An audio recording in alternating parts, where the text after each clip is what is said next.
Hey everybody, welcome to BrickVault. My name's Jack. Today we're doing just a live stream today. Didn't have an episode scheduled for today, and that was because the live stream in this particular case is a very big one. Very big one. I'm showing you the back of the box. This is the front of the box. Boom. This is Battle for Ninjago City. I have to hold it like this if you can actually see the whole thing in one single shot. Battle for Ninjago City. This was the biggest Ninjago set from 2015, I think. 1,223 pieces, and it's one of the biggest Ninjago sets, or maybe the biggest Ninjago set ever made. No, it's not the biggest, but it's pretty big. So this is sort of like the big finale, whether it's literally the battle for Ninjago City, as the title explains. And it's got a ton of stuff going on. Here are the minifigs. This is actually pretty easy to show you guys. 3 Ninjroids, the Overlord, and then Zane, Jay, Lloyd, Nia. Okay, so this is a really big one. This is going to take a couple hours to build for sure, because this is so many pieces. And that's why, because it's such a long stream, I didn't want to sort of double upload on a really big stream and then double upload on a episode as well. So it's just going to be the massive stream today. And there it is, my box cutter. So, bam! This set sold for $120 in the States when it was first released. It was originally priced at 110 euro or 90 pounds. Nowadays, because the set is discontinued, oh boy, because the set is discontinued, I have it, I think its current value is listed at like $160. And I think you can find it on Amazon for $140 nowadays, which is still, it's only just been discontinued by the manufacturer, which means that it is not too crazy. Okay, there's a lot of bags, a lot of numbers. I think it goes up to 9. I see an 8. Let's see. This is a 9 for sure, that's 9. So I think 9 is the highest number. There are no repeated numbered bags, it looks like, which is nice. So we'll be working with small amounts of Lego. Oh wait, what the heck? That's number 11. Okay. Maybe I jumped the gun. This is number 1, so we're working with bag 1 for the very beginning. And what I like to do, if I've got a ton of bags to work with, I'll throw all the odd numbers on one side, and then all the even numbers on the floor on the other side. So I can at least look around and make sure that I've got piles of bags that I'm looking through. Boom! So many bags. Hope everybody is having a wonderful and fantastic evening. That's number 9. Number 9 goes on this side. Okay. And I'll be working with number 2 in a second. And then we got this one big bag of the much larger pieces. We've got these burp pieces. The burp is an acronym for Big Ugly Rock piece, right? And then some plates and some larger, just some really long bricks as well.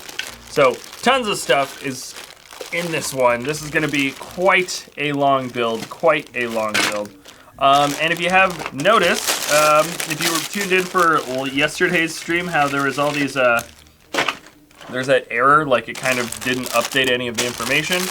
All of that has been updated. It's all working now. So, oh, here we go. So these are the old manuals. Oh yeah, I should probably open up these manual pieces. I was like, about to get the build started, and I was like, why do I feel like I'm missing something? And that is because I'm missing a manual. Okay, so we've got how many? 2 big manuals. This is just the cardboard to keep them from bending up.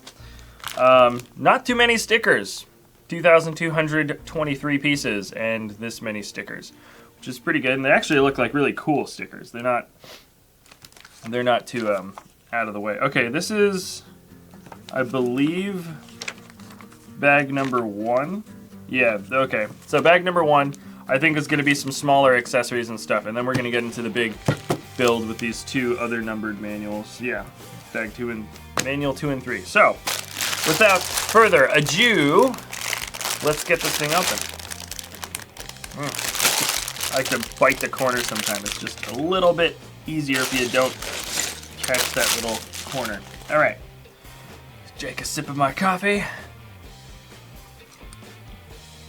All right, yeah, this is one of the larger sets that we've attempted on the live stream. Definitely not the biggest. Mike and I have gone double before. We've streamed the whatchamacallit. We got the Silent Mary. That was a double stream, which was definitely a larger set, not by a huge amount.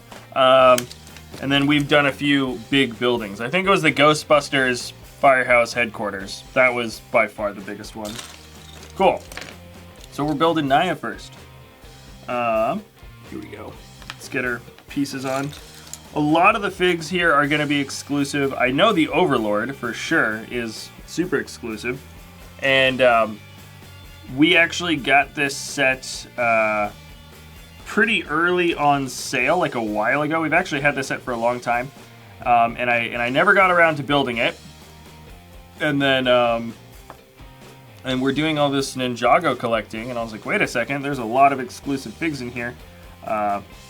Let's get this thing built, because I need to complete some collections and stuff, and a lot of our fig collections, a few of them rest here.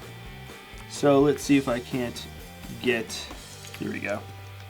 So she's got this great. I do like these samurai helmet pieces. They do look pretty cool. Oh man, how do I get this jaw piece to stick in properly though? It's like you have to get it in just the right spot or it's not gonna wanna stay. Oop, there we go. Oh, did it work? Can't tell. I think that did work. Okay, good. There we go. Boom. No, did it? Did it? Yeah, okay. Yeah, we're good. We're good. So she's got a lot of accessories. I'm gonna show you guys at the end of the build, close up on each guy individually.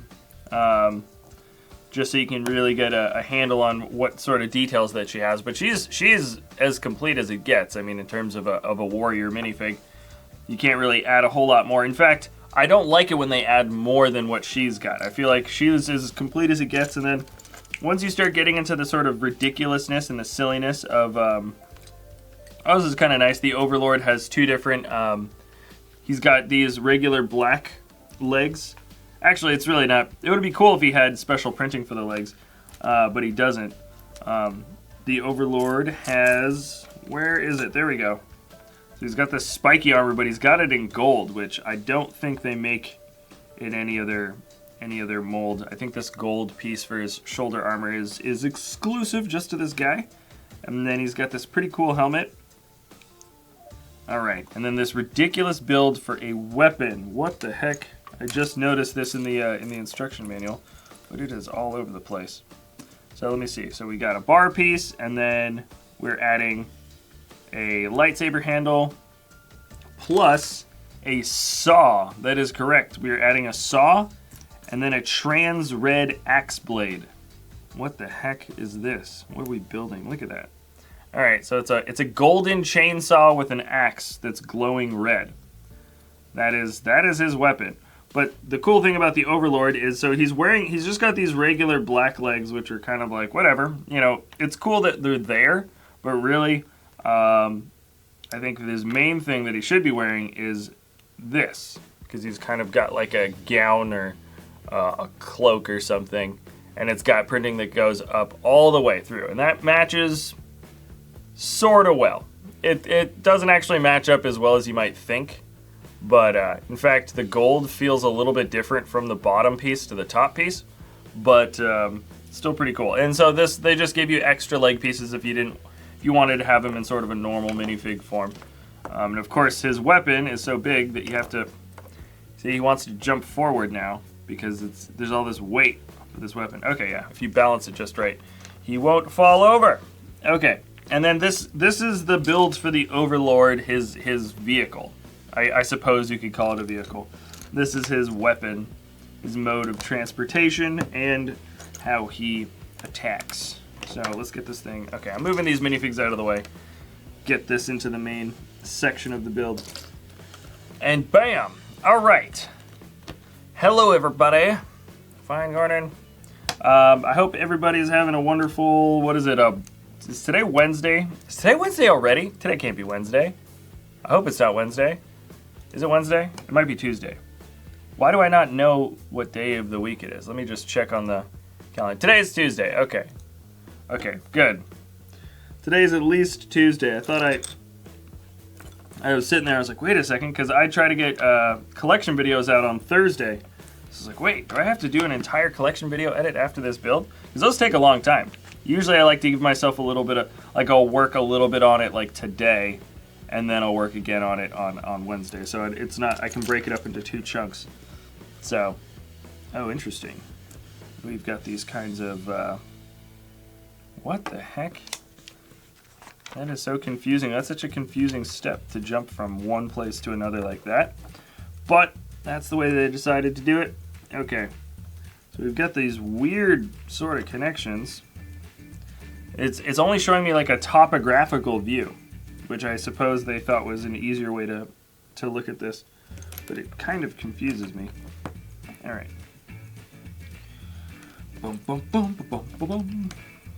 But I'm stoked to have this one. This is actually going to be a really cool display set.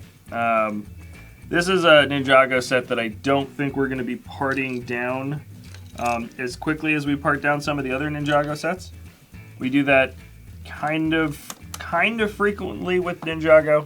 I'm not going to lie, we do that more often with the Ninjago theme than several of the others, where we'll take apart a lot of the vehicles and stuff like that. Mostly some of the vehicles, they don't have a very long shelf life. We like the parts from Ninjago.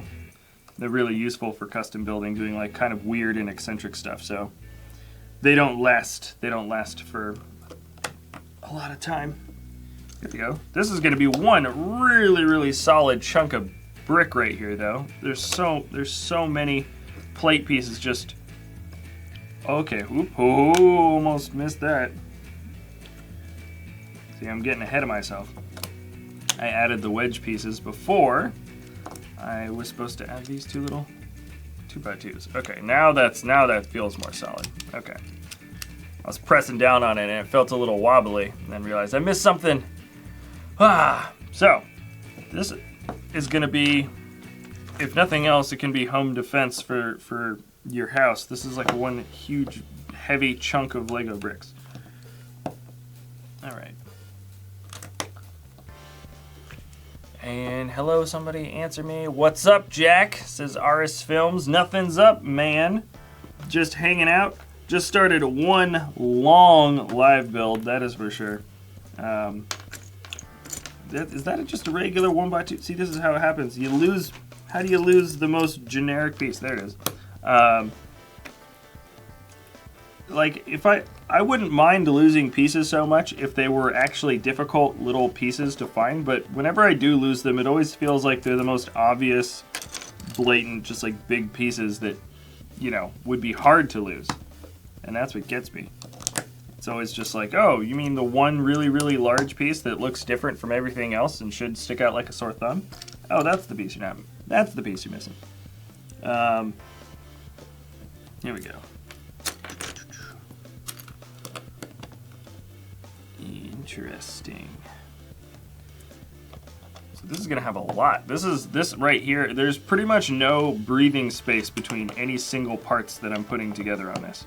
They're all one big chunk. There's nothing hanging out that's a little bit loose or a little bit wobbly, and then once you put those parts in, everything gets double, triple reinforced. I'm Finnish. Jack, answer me. Hello, Pokemon at Finn. We have a Finnish Pokemon fan. I suppose. Oh! Wait a second, just double checking. Okay, the angle doesn't change on this, but I believe. Okay, yep. I've been to Finland at Finnish Pokemon fan, or the Pokemon fan. Wow, I forgot that name already. I went to Finland. Finland's a nice country. I was in Helsinki. I was just in Helsinki. I didn't travel through Finland. Just the capital city. I'm assuming that's the capital.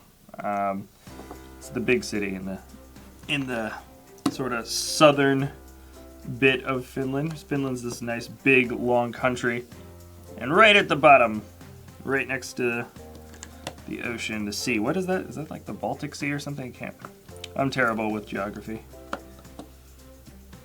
think that's one thing, that's one stereotype of Americans that I think holds true pretty often, is we're bad at geography. And I'm a pretty good example of that. I don't know much.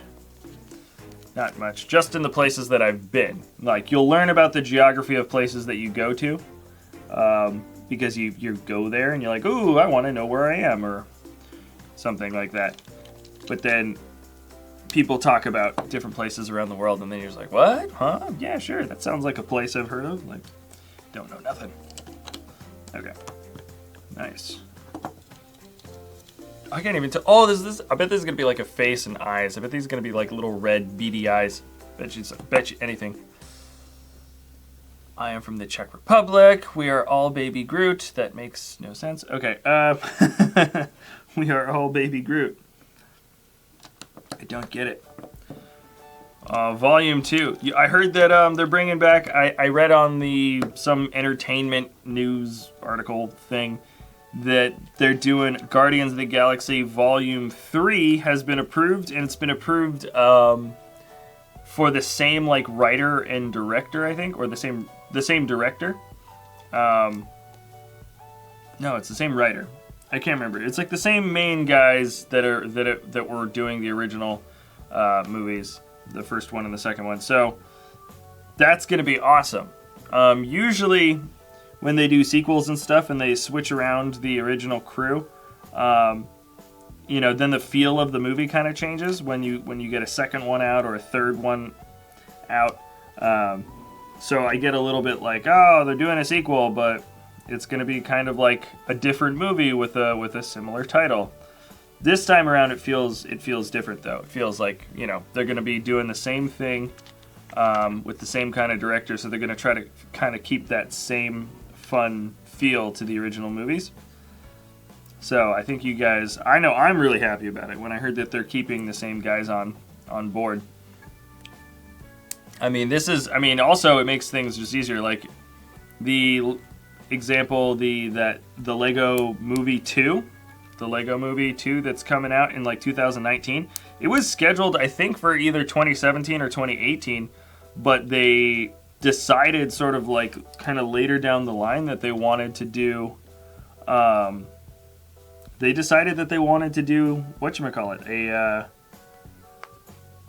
a build or they wanted to change up directors and writers and stuff from the original guys. So not only did that take a lot of extra time, but you actually didn't get, it's gonna feel like a different kind of movie. They're saying like the rumors were that this thing is gonna be closer to like a big space musical opera thing. Have you guys heard about that? I know we reported on it in the news like a while ago, and it was kind of just a small sort of anecdote, but like people that are working on the new movie are saying that it's like kind of like a musical now, which is very, very different from what we initially were thinking of. All right, so this is a lot of stickers. Fortunately, we're knocking out the stickers in the beginning of this live stream, or in the beginning of the build, really, because they are not my favorite thing to do. Definitely not. And these kind of feel like older versions of stickers. I feel like the new stickers they stay on a little bit better. I know when I was doing the SpongeBob collection, like I think that video came out a week ago or something, I was putting the stickers on for this SpongeBob robot, and there's these other robots that were from the same sets, and those stickers just don't want to stay on. They're back from like 2012, and they're just really bad. Like, they're just crummy pieces. They don't work well. They don't play well, and they just want to constantly come off. I think I'm gonna buy some, or I'm gonna borrow my roommate's glue or something, and glue the sticker onto the Lego bricks for that one robot. It's like this cylinder piece, and the sticker just doesn't want to stay on. Like, that's a problem.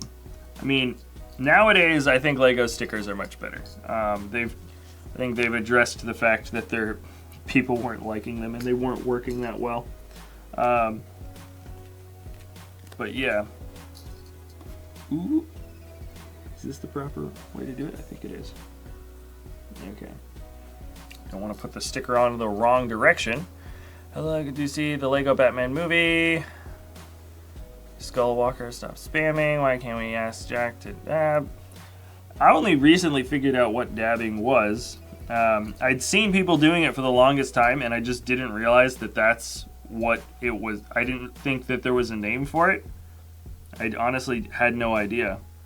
Maybe it's because I don't know if it's like I'm just too old or something. I was like, what are they doing? Like, what is that? Oh, that's dabbing. People have been saying dab for the longest time. I had no idea. And no, I'm not going to do it because that's silly. I know I'm Lego live streaming on YouTube, building a Lego set, and I'm, you know, in my mid-20s and everything, but I don't think I'm going to be dabbing. For some reason, I feel like that's something that even like younger kids do. Maybe older people do it. I don't know. I haven't been staying up on it. But you guys were saying it in the comments for so long, and I was like, what? What does it mean? I didn't even get it. And then I was like, oh, it's that thing that you see all the time. I guess there's a name for it. Add a superhero every minifigure video. You mean just every superhero? I have shown off, I did a video showing every single Marvel and DC character, which is pretty much exactly what you're saying. I didn't do it in the same format of like showing them rotate one by one. I mean, I could do a video like that. It would just take forever. The video would be like an hour long and it would take me like an entire week to make. But I have done like the Avengers in total, like that, a video similar to that style. And then, yeah, so I have done that video that you're asking about, like doing every single Lego superheroes video. Like it's pretty in its entirety, it's there. I think doing the collection videos, sort of in smaller chunks, where you can just see a video that about a particular character that you like or something. I think that's just easier and more interesting. So you can say, hey, I want to learn about this villain, or I want to learn about this superhero. And you can just search that one guy and then just find exactly what you're looking for. So we're almost there with this weird thing that we're making. It's so strange because we're almost done, and with this thing for the Overlord, but it doesn't feel like it's a vehicle that can actually move around on its own yet. It still feels like maybe bag 2 is going to be the one that completes it. I thought we were going to be able to build this in one single bag, but that is not the case. Oh, wait a second. Okay, yeah.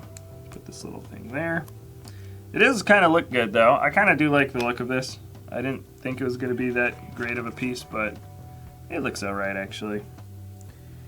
I accept the build for what it is. Alright, and we're knocking this through. Because I kind of like these arced black pieces and the curved golden legs, and they're kind of offset, so it looks like they're curving in, sort of like the top of a rib cage. I think that's a really nice little effect that it's managed to achieve. Despite it, look, yeah, this is definitely not a complete thing. Okay, oops, I forgot to add this. Yeah, I was gonna say. Okay, add this piece on, then I will add this inverted piece on, and then this. We are done with bag 1. Only 10 more to go. Alright. So yeah, let me just see. Yep, it's asking for number 2. Move the spare parts out. Bag number 2. Oh wait, I left it up here. Oh yeah. Alright. Jack said he will not dab. Stop spamming. Yeah. No. I'm not. I don't even know, like, why.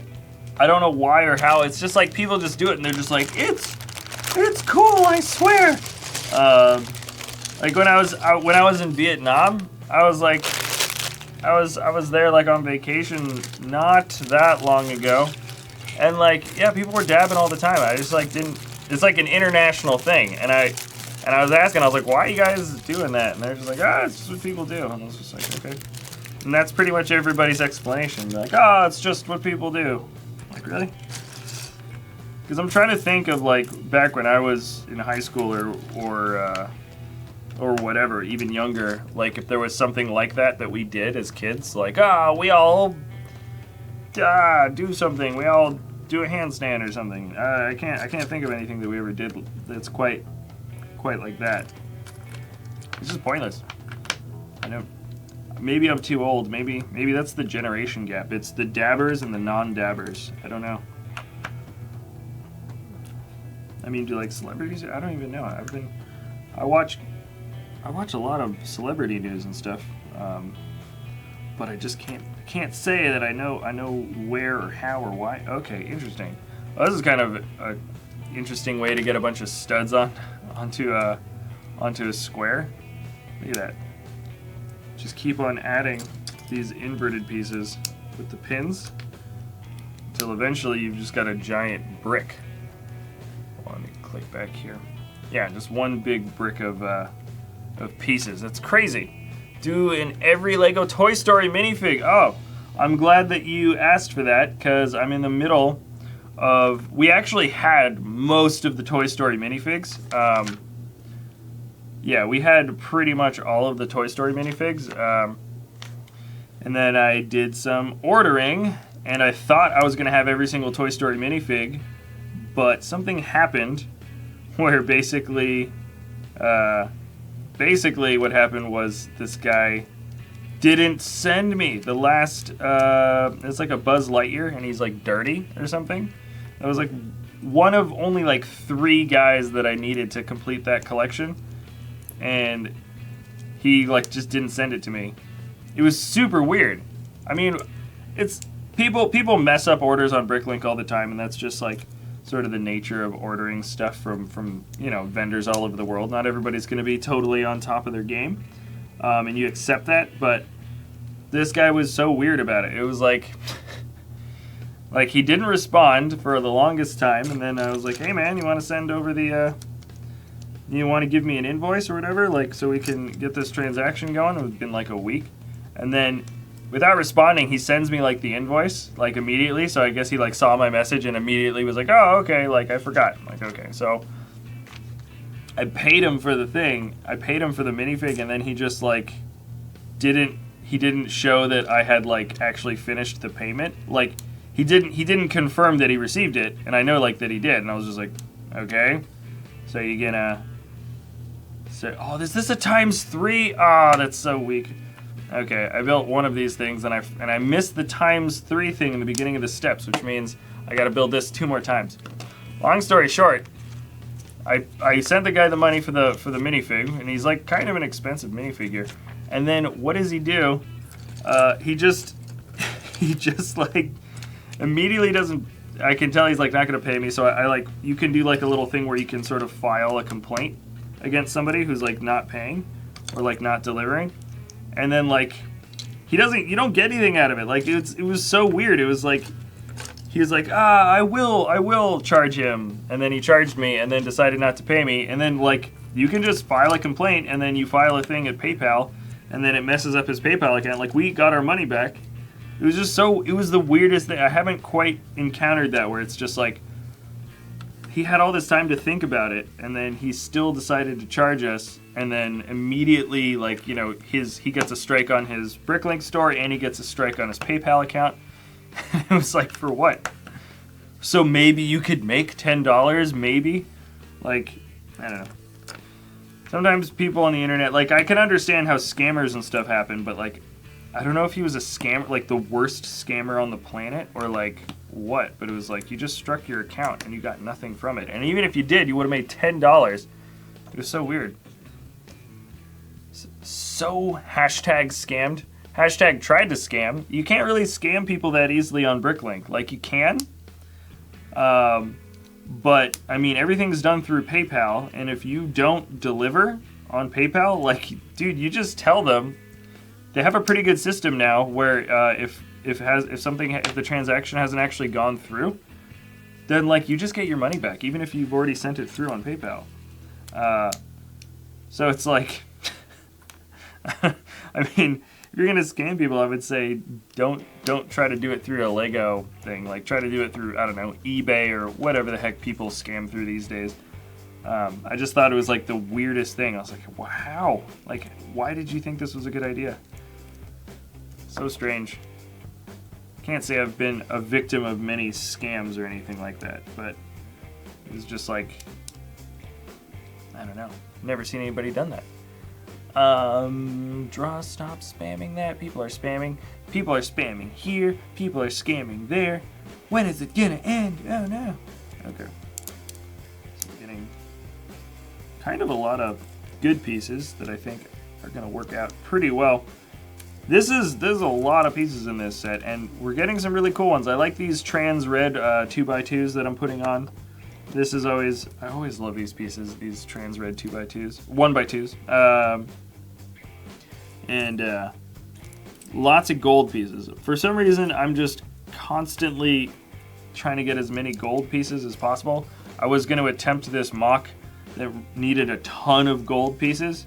And as I kind of started it, I realized I was like, oh no, like I'm not going to have enough of what I need in order to get this thing done. And then, lo and behold, what happens? I built the Adventure Time treehouse, and then I used a ton of those gold pieces for that mock instead, which I think was a good idea. I'm glad. I think those pieces went to good use. Ooh, interesting. Get this thing on there. These pieces are a little bit crooked. All right. So we're building up the 3 legs. So this is this is like a tripod or something. And I think it's actually going to look pretty darn good. I think this bag too is not just going to be the legs, but also the beginning of another structure. This has one huge structure and then 2 other ones. So now I've built all 3. If you haven't been paying attention, all 3 are done for the legs, and it looks like, oh yeah. Now I got to a certain point where I actually need these now. So a lot of these curved pieces come through, kind of just match up, bring out some sleekness, and cover up that kind of ugly gray on the outside that doesn't really need to be there. Ugly in terms of this particular color combination. And I think also I got some orders in yesterday. I actually right next to me out of this shot, I have Friday's episode, the custom mock for Friday's episode. I'll show you guys at some point during the stream. Not right now. I'm kind of focused on the building, but I'm really stoked about that. And I ordered enough pieces to possibly make a second one because I'm already thinking about doing redesigns and stuff. And I'm pretty happy about it. There's something about when you build your own creation. Like I love building other guys' mocks and stuff and figuring out sort of how they did it, and you put it together and you're like, oh, this is so cool, and you kind of discover a lot of new fun things about the mock. But when you build your own, you're just like, even though I know mine is like not nearly as good as what most of the other cool builders are that like I'll try to copy or just get inspired from, or just straight up copy. Those guys like their stuff's way better, but you also just feel so much cooler about your mock because you're like, I did it, it's mine, it's beautiful. Sweet. So there it is. So this. It actually looks okay. I mean, it's a little funky for sure, but so this thing kind of folds back, which looks okay. I hope I'm doing this correct. I think I am. And then this has got a spring-loaded shooter, which is pretty good. And our Overlord just kind of stands right in the front. They don't want him, and he almost matches up. He matches up with the detailing on his front piece there. And then you can kind of just fold these pieces back around him. And that's it. I think it looks all right. I think it actually looks okay. I wasn't expecting this part of the build to look that cool? But these arced pieces, they kind of come in at a great little angle, and then the splayed in ribs and stuff, and some gold highlighting, not a whole lot. Maybe you could have gone for a little bit of purple highlighting. I'm not entirely sure, but I think it ultimately is a build that works pretty well. And you got a lot of ratcheted legs too, so you can make for some good posing. Heck, I mean, the kid in me just says, like, why not just make this thing able to, like, fly? I know this thing probably can't fly, but now it looks like it sort of can. Right? Okay. Or it almost looks like a scorpion. You could flip this whole thing around, and it's got, like, the claws on the front. Anyway, sorry, yeah, no, this is kind of a good little... I'm liking this. Alright. Let's get this back into just a normal, regular standing position. And we're going to move on to what I believe is... Okay, yeah. This is the smaller shrine. So it's this little build. This is a very quick little shrine. It's just kind of in addition to the play area. I think this is excellent. I already know exactly what I'm going to do with this, by the way. I don't know if any of you guys have been to Japan. But in Japan, there's these archways that kind of stick out in the water. There's this really famous place. I can't remember the name of it. 1, 2, 3, 4, 5, 6. And there's these red arches that stick up out of the water. They're like these big sort of temple-way arches, really similar to the one that I'm building right now.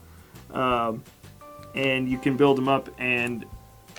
Well, I mean, you don't build them up. They're built out in the water, and they just look really cool. It's like this beautiful sort of iconic scene that's out like kind of in the shore line in the ocean. And they just kind of rest there out in the water.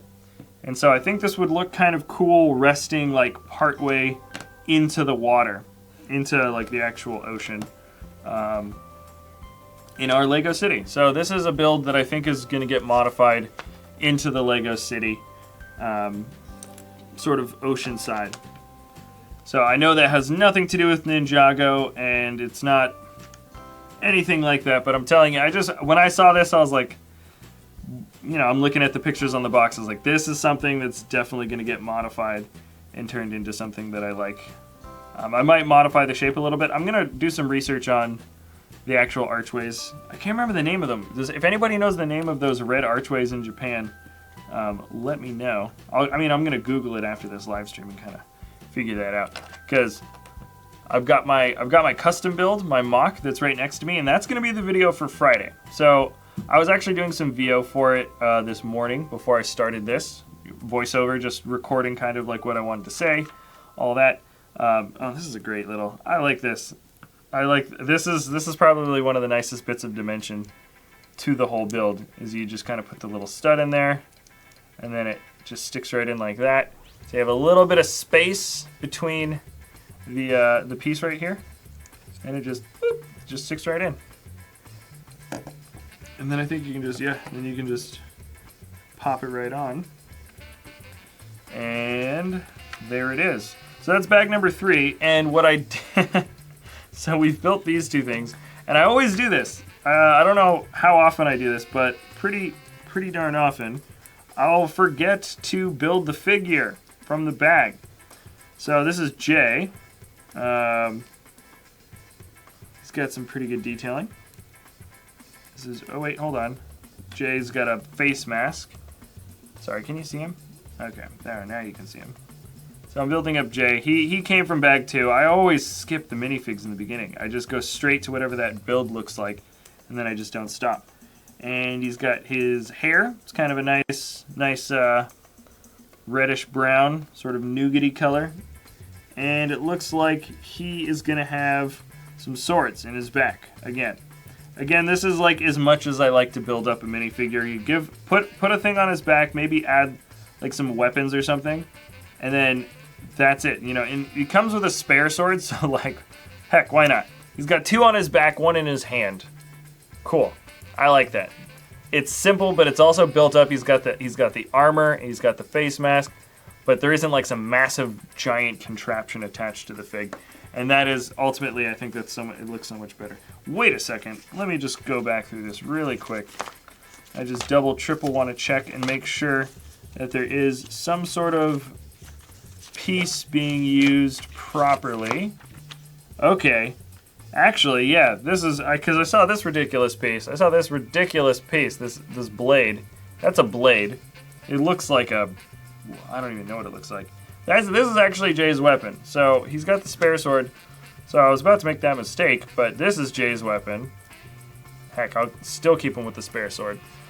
So you just put a golden, what the heck? I don't think that looks very good. But, hey yo, there it is.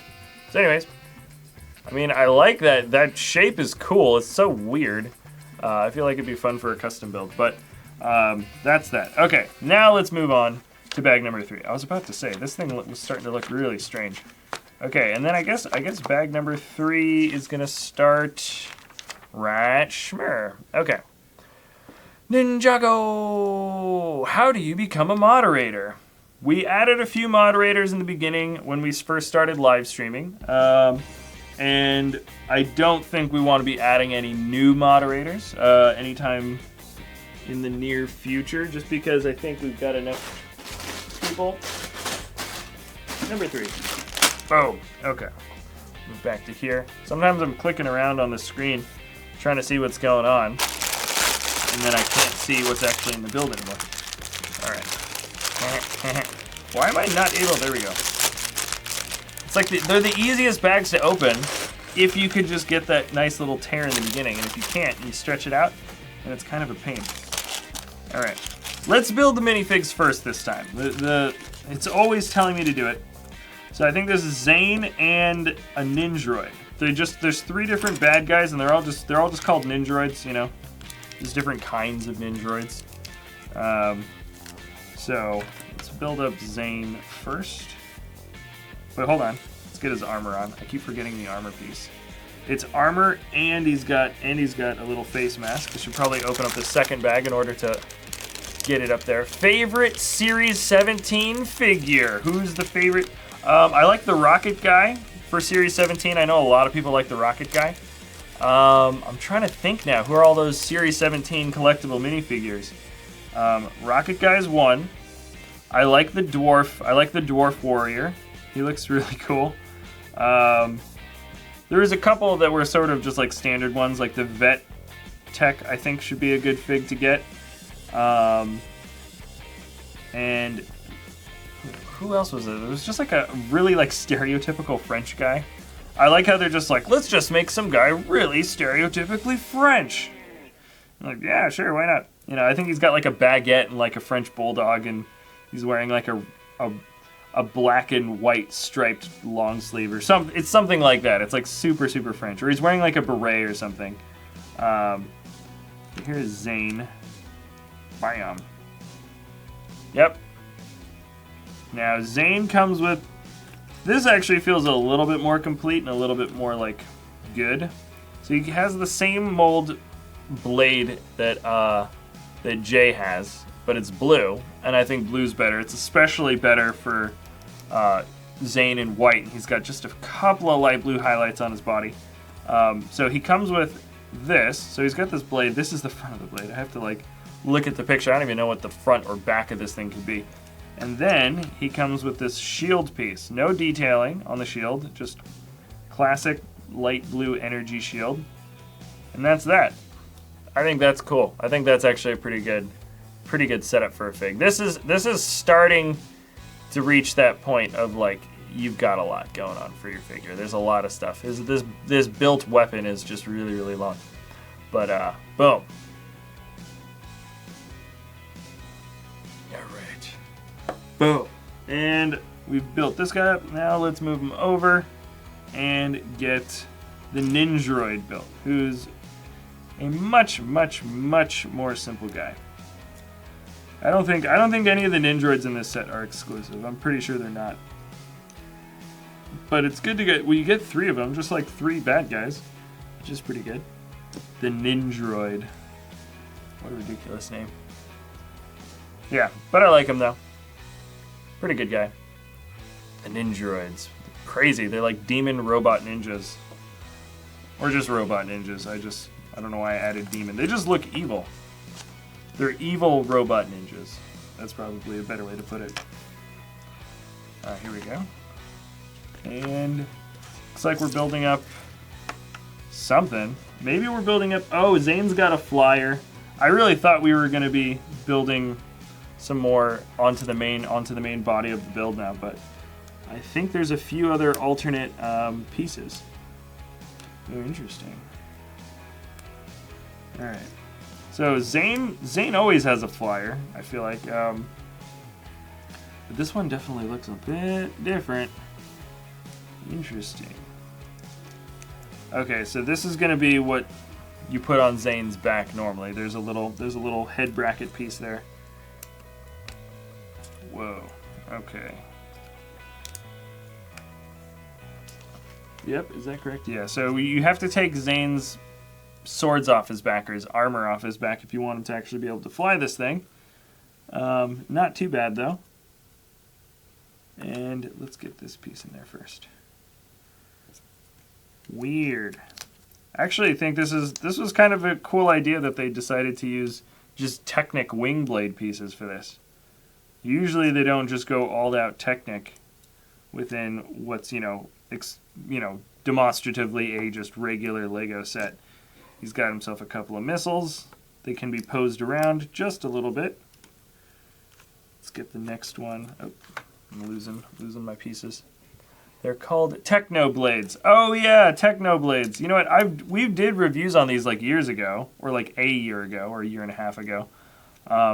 When we first started the channel, this was all the Ninjago stuff that was coming out.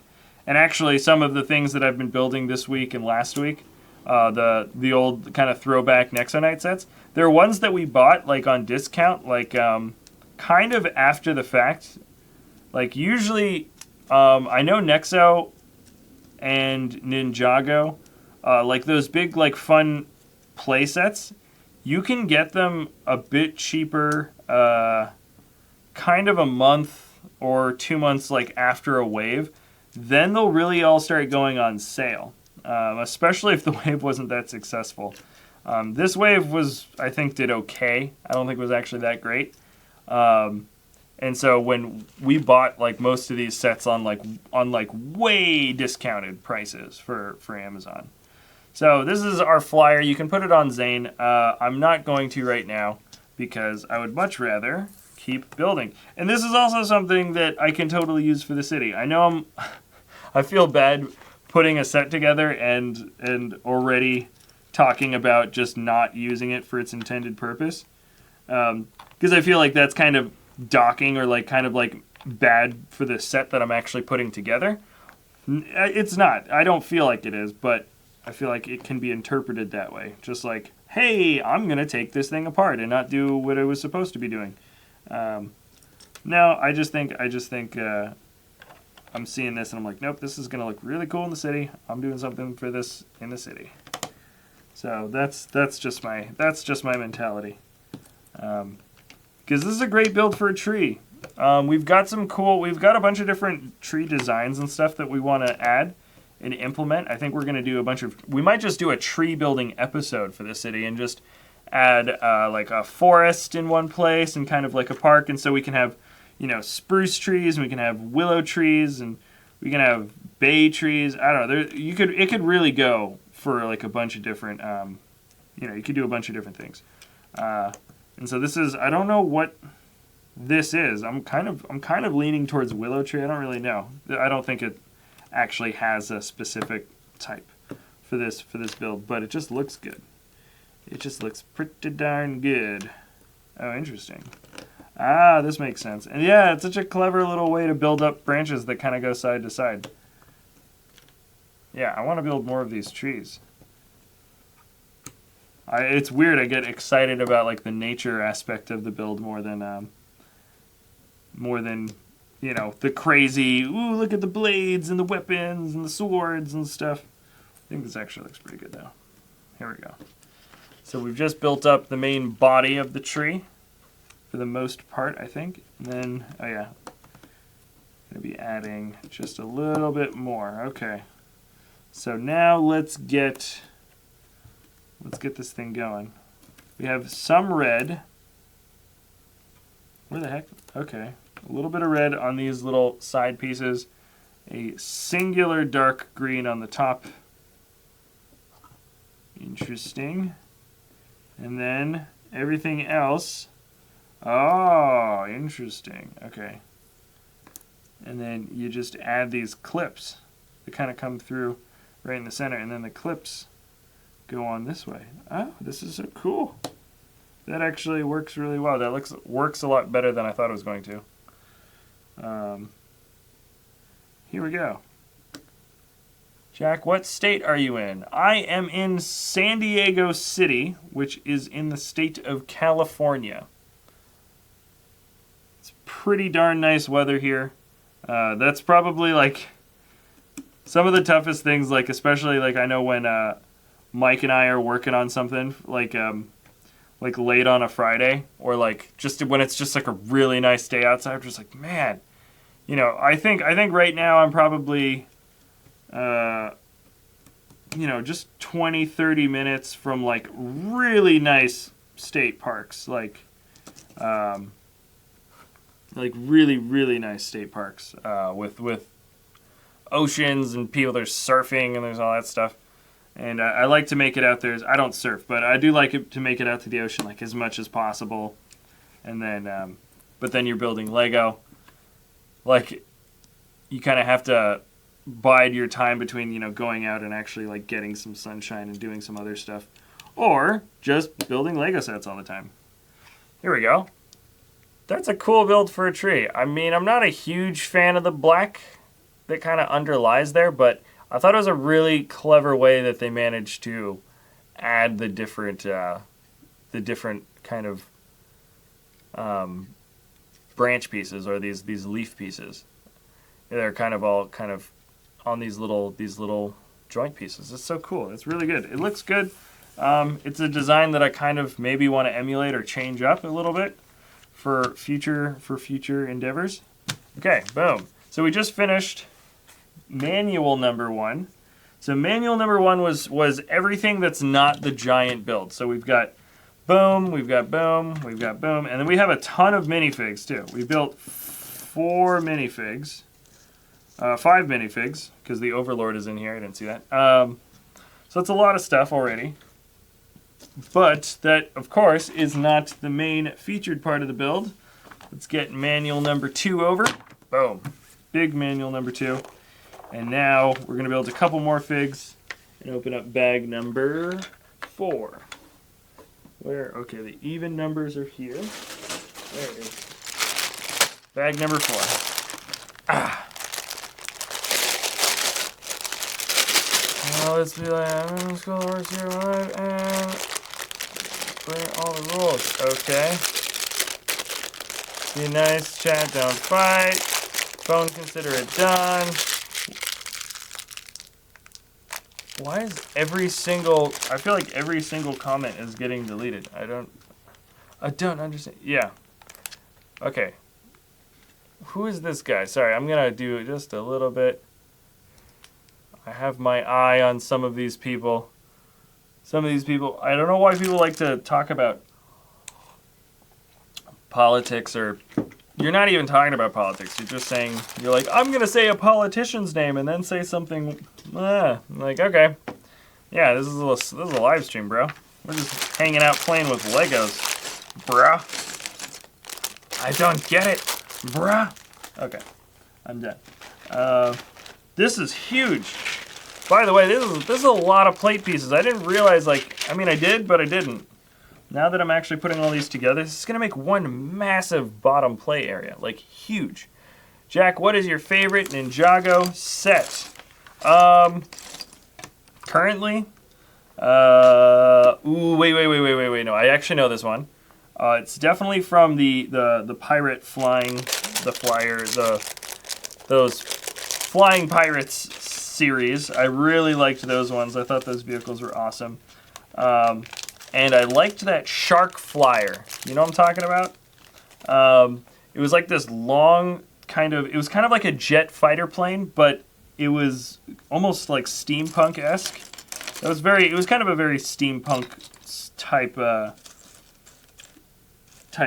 theme. But I really like that shark flyer. It had, you know, they had like treasure chests were kind of disguised as like the intakes for the engines, which I thought was really clever. And they just had this fun like pull chain system that opened up these bombs that released. I just thought it was like a really clever build for a oh wait, hold on, let's build those minifigs. I thought it was a really clever build, and it didn't really feel like sort of a standard Ninjago set. It felt like high quality. So I'd say the shark flyer. I think that was the name of it. I don't actually remember the name of the set, but that's my favorite Ninjago set. It's not a very big one. I just thought it was like a really excellent vehicle. Very imaginative, and I think, oh, hello. Let's get this armor piece on properly. I think this is what, Lloyd? Lloyd's green, correct? And then, here we go. Oh, yep. Pretty sure this is Lloyd. All right. I like the green. He's got himself a mask with the blonde hair. How did all these guys become ninjas? They all have like names like surfer dudes that you meet down on the beach. And they even have like hair. He's definitely got like surfer hair. He's like, no, I'm not a surfer. I don't longboard to class every day. I actually am a ninja. Like, okay. Go for it, Lloyd. Ninja. Okay, so Lloyd doesn't have any Technoblade. Technoblade.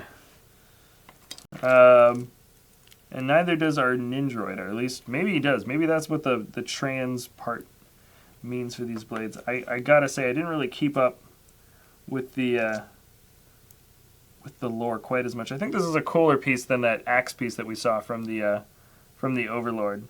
Yeah, I think it is. It's definitely a cooler piece. Because this already looks cooler. This actually looks like a pretty awesome weapon. But you get to add one little extra bit, and then you've got yourself another axe blade that's here. So that's a pretty decent way to go for this fig. And let's get his head on. He looks like a very unhappy Ninjroid. And there's his mask. Perfect. Okay. Minifigs done. Let's move on. Okay, there's chat rolls. Who is your favorite ninja?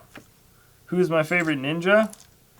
I'm assuming from Ninjago, you mean? I don't really have a favorite.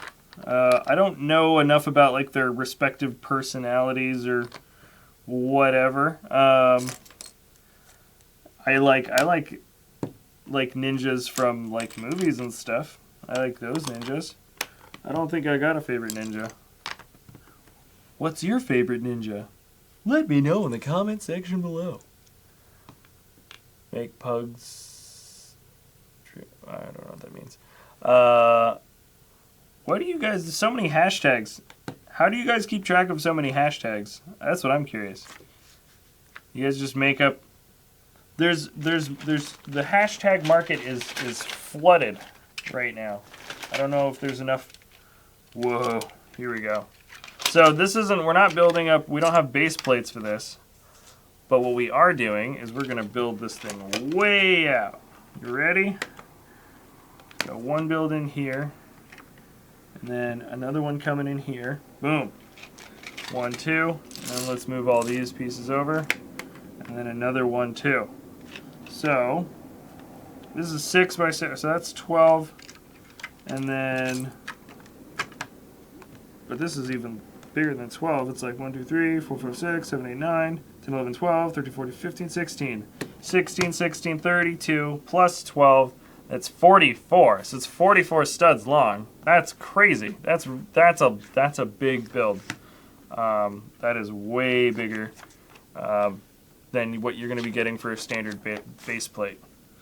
So yeah, it's 12 studs longer than a normal base plate. That's crazy. So we've got a lot of stuff to work with. Okay, cool. I'm just making sure that we're all on the same page with the proper tile pieces, because now you don't want to start setting up the tiles and put them in the wrong spot. And I have the manual's in the perfect place to get reflection from my lights. I can't actually read anything on my manual. There it is. Jay and Zane, have you ever been to Europe? I have been to Europe, but not really. I've been to Finland. And I've been to Estonia, and I did a couple of days in St. Petersburg, Russia, which is like right next to Finland, which doesn't, and it's not like, it doesn't feel like Russia, sort of like stereotypical Russia. But no, I haven't done like a legit Euro trip yet.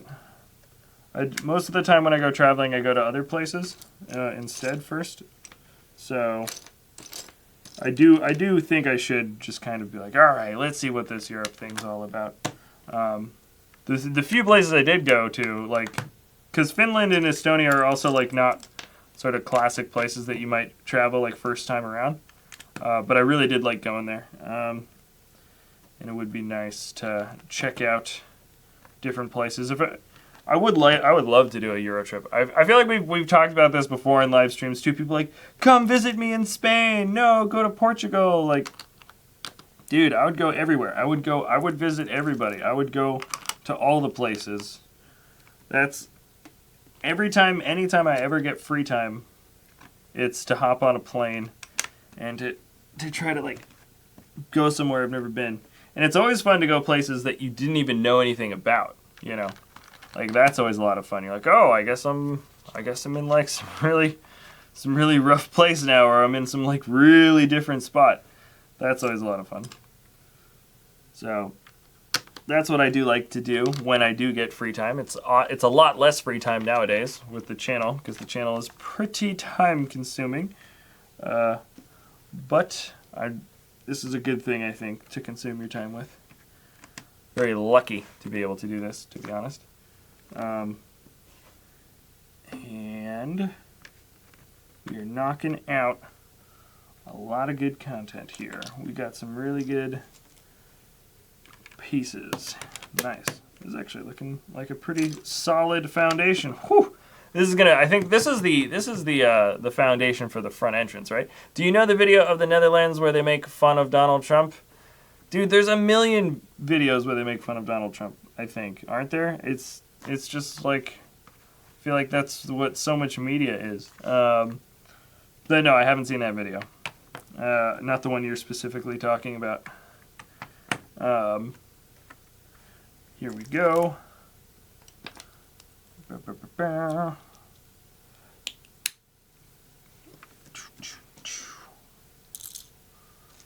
Alright, got ourselves a treasure chest full of just gold studs. Whatever happened to the chrome pieces? The chrome pieces were always so cool. What the heck? Oh, okay, I should have added this in earlier, but I forgot. Okay. The chrome pieces were so good with the gold coins and everything. I actually just bought some for, I don't even know why. I think I was getting like some Western minifigs or something, and I saw them there. I was like, maybe we could use some gold pieces. You never know. They're still pretty cheap on BrickLink. Like, I don't know why they're not really produced. I don't think they're actually that expensive to make. But LEGO I think just kind of took it out of the equation. Ooh, yes! Everybody's favorite piece is coming into the mix. You ready? Boom. One. And let me grab the second one. Okay, 1 and 2. So I think I mentioned it in the beginning of this episode when I was talking about the set and introducing it. These are what are known amongst the community as burps. Burps. B-U-R-P-S. Or B-U-R-P. And that's the acronym. B is big. U is ugly. R is rock. And P is piece. Big ugly rock piece, or big ugly rock part. They've been around for a while. And yeah, they serve a pretty basic purpose, if you can't already tell.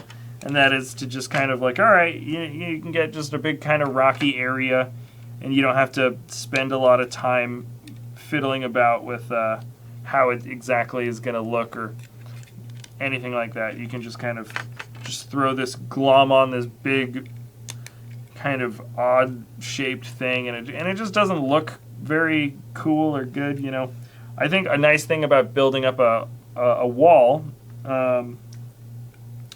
part of the nice thing about building up a wall is like a rocky wall, is that it looks good when you can see the different lines of the Lego parts that you're putting in. And so the burp piece, the one that's been so lovingly named by the community, it's kind of an odd one because it looks weird when you don't have any pieces sort of like attached onto it. And I think that's it. Okay, wow. Yeah, it takes almost no parts to get that little extra detailing that they want. They just want you to put a couple of slopes on top of the plants, and then another slope facing inwards, and then we've got this tall slope, and that's that. Oh wait, no, there should be another one. Where's that other tall slope go? That's weird. It asks for, oh wait, no. Just kidding.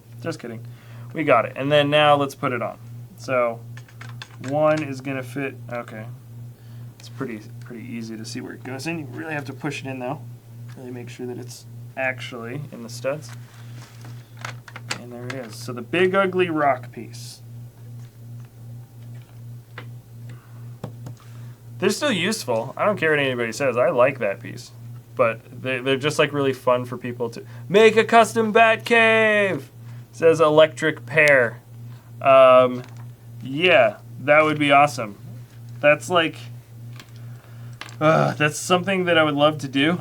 But for us here at BrickVault, it's like usually when we make something, we really want it to be like super legit. Like, I don't know if you've noticed, but every time we do a custom build, I whether it's small or whether it's big, I want it to look like as good as possible. Like, I don't want it to look like an amateur build. On occasion, I'll throw out some amateur stuff myself because I am a bit of an amateur builder. But generally speaking, when we're producing content for the channel, I want to make it as compelling and as cool as possible.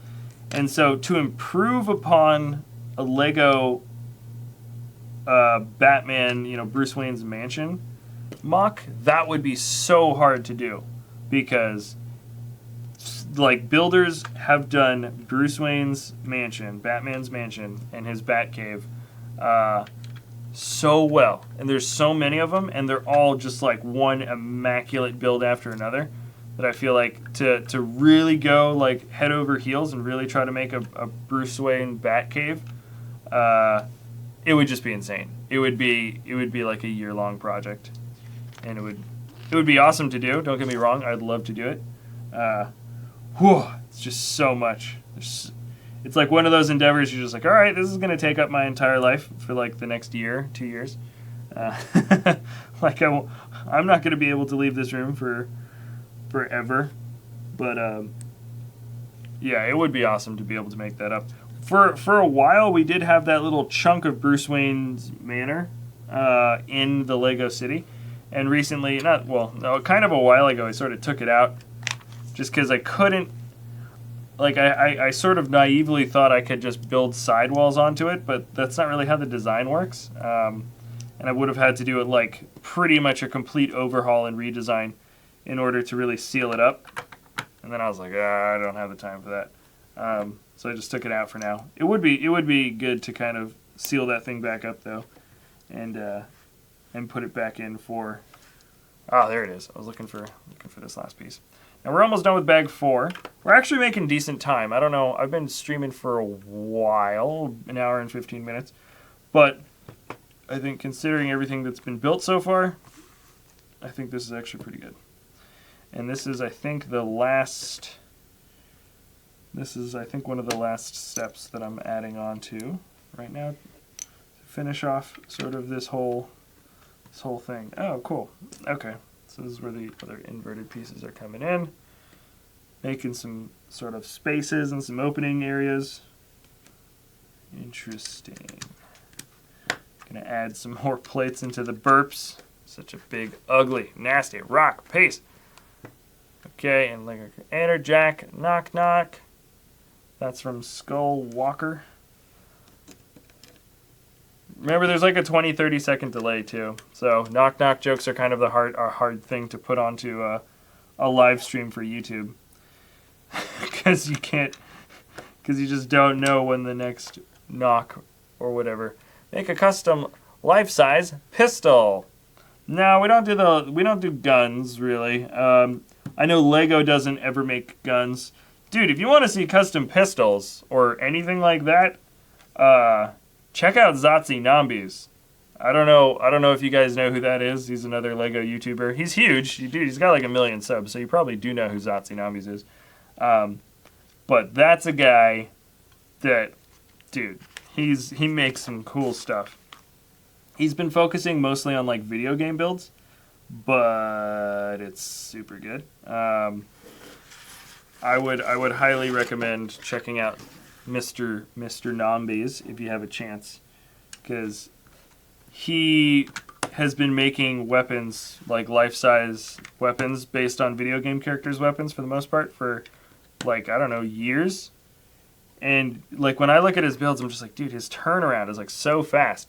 Because he builds stuff and he just takes it apart and just builds another thing, and he takes it apart and he builds another thing and he takes it apart and he builds another thing.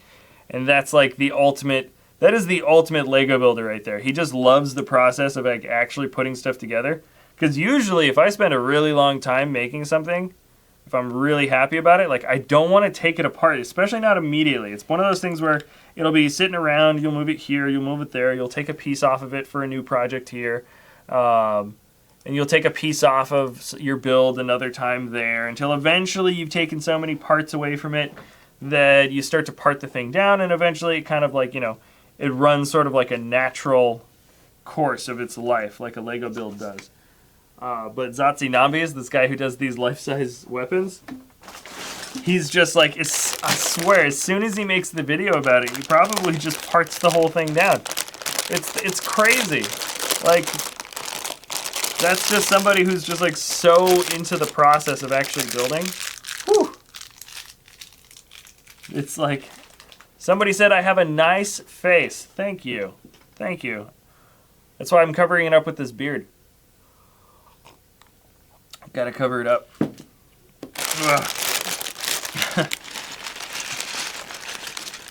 Alright. Here we go.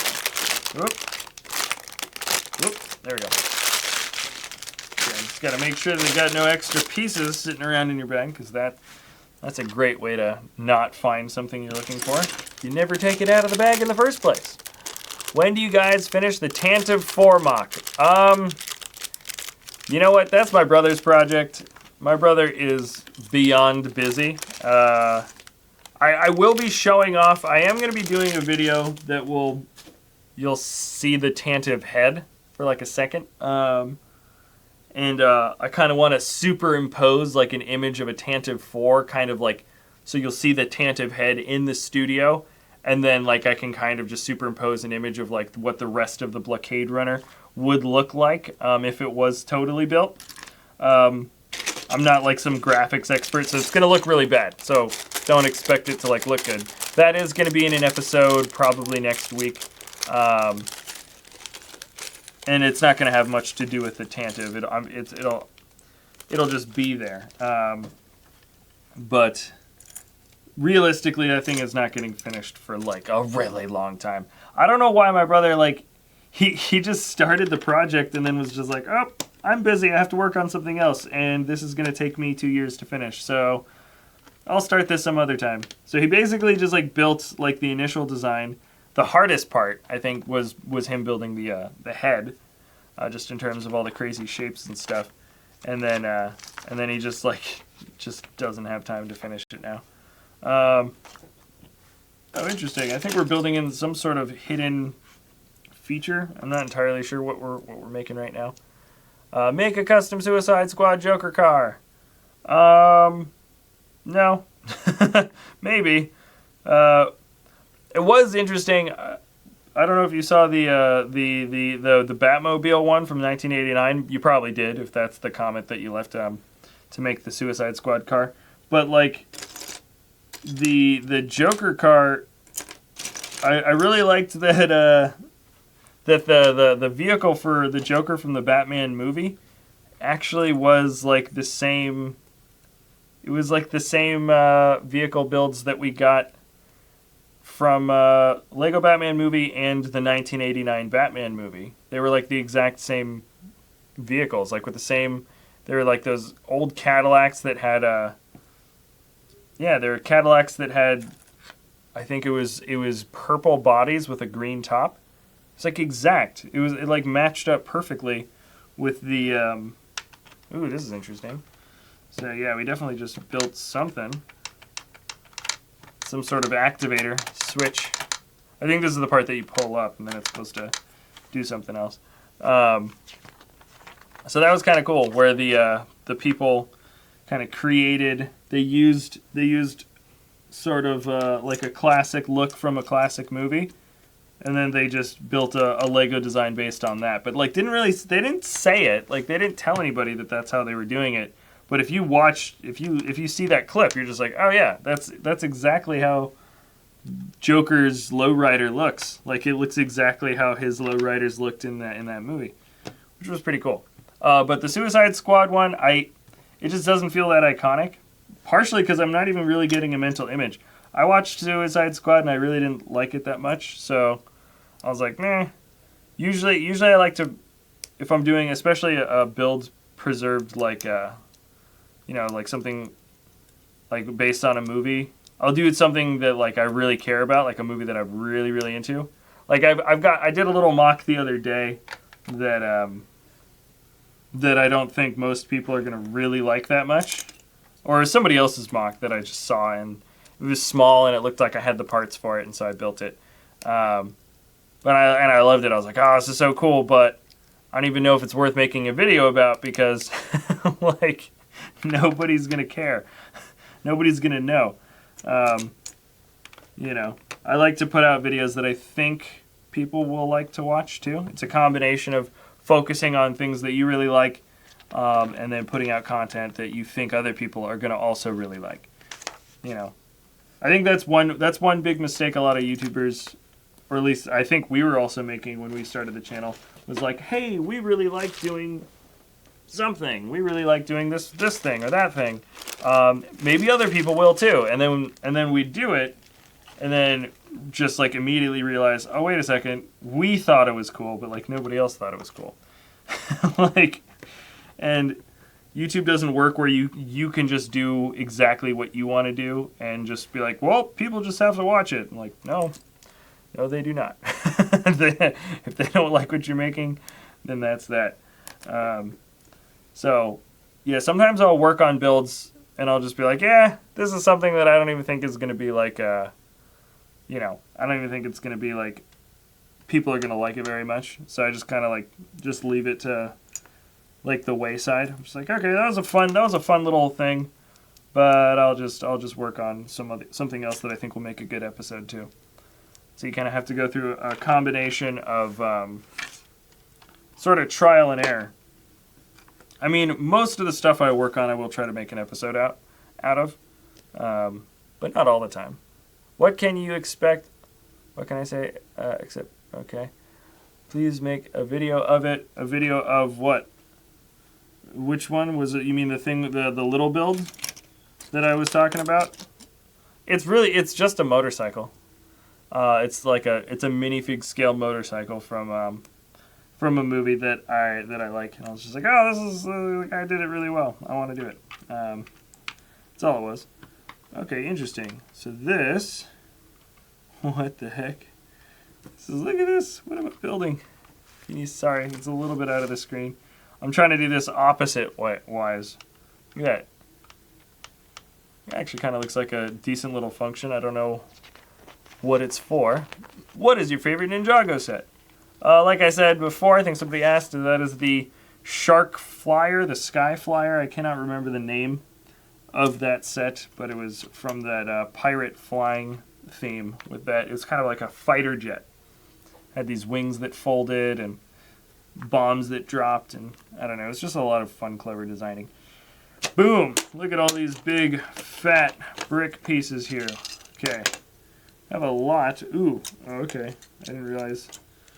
So we got these huge, huge, huge ones now. Let's move this whole thing forward.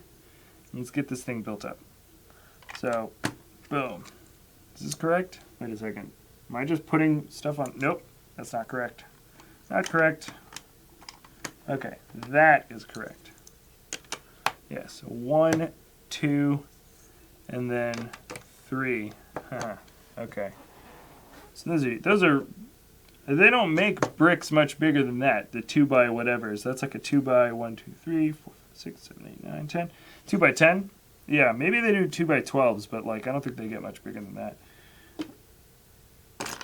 Where did it go? Where did it go?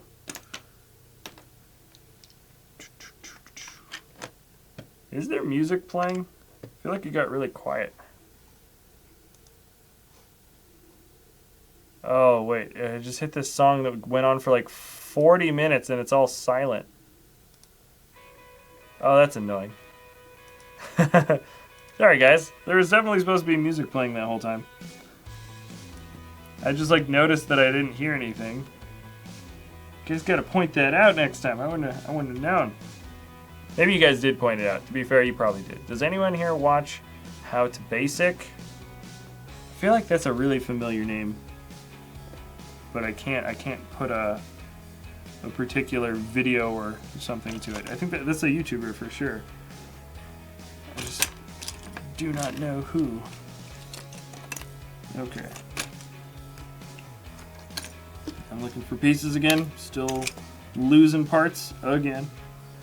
Once again, losing parts. Kidding me? Oh, here it is. Okay, there we go. Let's get this thing. Now I'm building kind of over the shoulder. It's like I'm building on top of...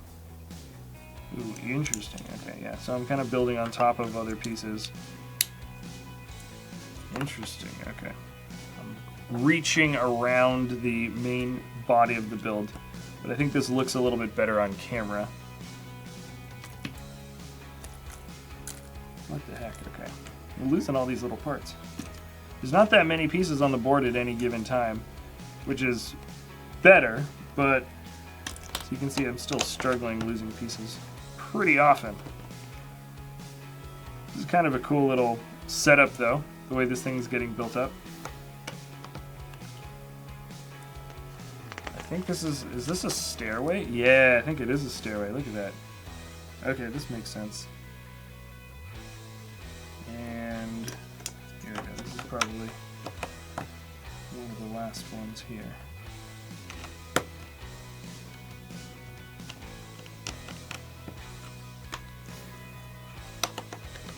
Nice. This is actually looking pretty good.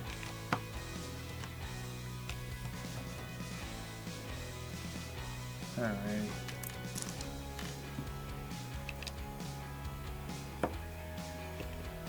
Oh my god, I need to say that the aliens are attacking Area 51. I need to go by, We're gonna FaceTime and then. That would be cool. Hi Carlton, how are you doing today? Oh, watch your language, please. Just reading your comments, just in case anything crazy's going on. Seems an average level of crazy. Pretty normal level of crazy, I think. Okay. Nice. Check it out. I'm almost there with these stairs. And, yep. So we should be matching it up to here, correct? I need to add this, though, in the bottom. So you add this right here in the bottom. And it brings it up just a little bit. And that fits, theoretically, it should fit perfectly, yeah. And then you press everything in, make sure it's all well attached. All right, so this is some sort of hidden function by the stairs, either a booby trap or an attack function, or who knows. It's a transform function, I'm not entirely sure. And let's cover this up even more, that's the next step. Adding some plates down below on the sides. It can build up. Nice. So it goes over this main piece here. You still don't know what's going to happen to it. Alright. Okay, doke. No asking to be mods, no asking to be subs, no asking for ice cream. No asking for other things. You know what actually happened, which I always find strange, where people will ask for just like Lego pieces all the time. Like, we've been donating our Lego pieces to like charities and stuff if we overflow. We don't actually sell Lego pieces right now. People have been asking to like buy our studio, like the whole thing. They're like, hey, I like your studio. We'd like to buy it from you. Like, just the whole thing. Like, they just want the whole thing. I'm like, how? How can you just do that? Like, it doesn't work like that. You can't just like have our whole thing, or it's not like for sale, you know. But apparently there's people out there that like have the money and like have they're just like, dude, love the studio. Like, how much could I pay to like have your whole studio? I'm just like, what? You can't. It's not for sale. Like, how crazy is that? It's like, who would even try to buy the whole thing? But more often, it's people just looking to buy Lego sets or just to have a bunch of stuff. They're like, Lego sends everything to you for free. You should give us some. And I'm like, they don't send us free stuff. They've sent us one set. They have. And that was actually really nice of them. But like, it's not like some regular thing. It's not like something that just like, oh yeah, they just send us stuff all the time. We just hang out with all the Lego execs and we just drink champagne. No, we don't really know a lot of people within the Lego universe, as they say. Not from the actual company, I mean. Boom. Hello, hello.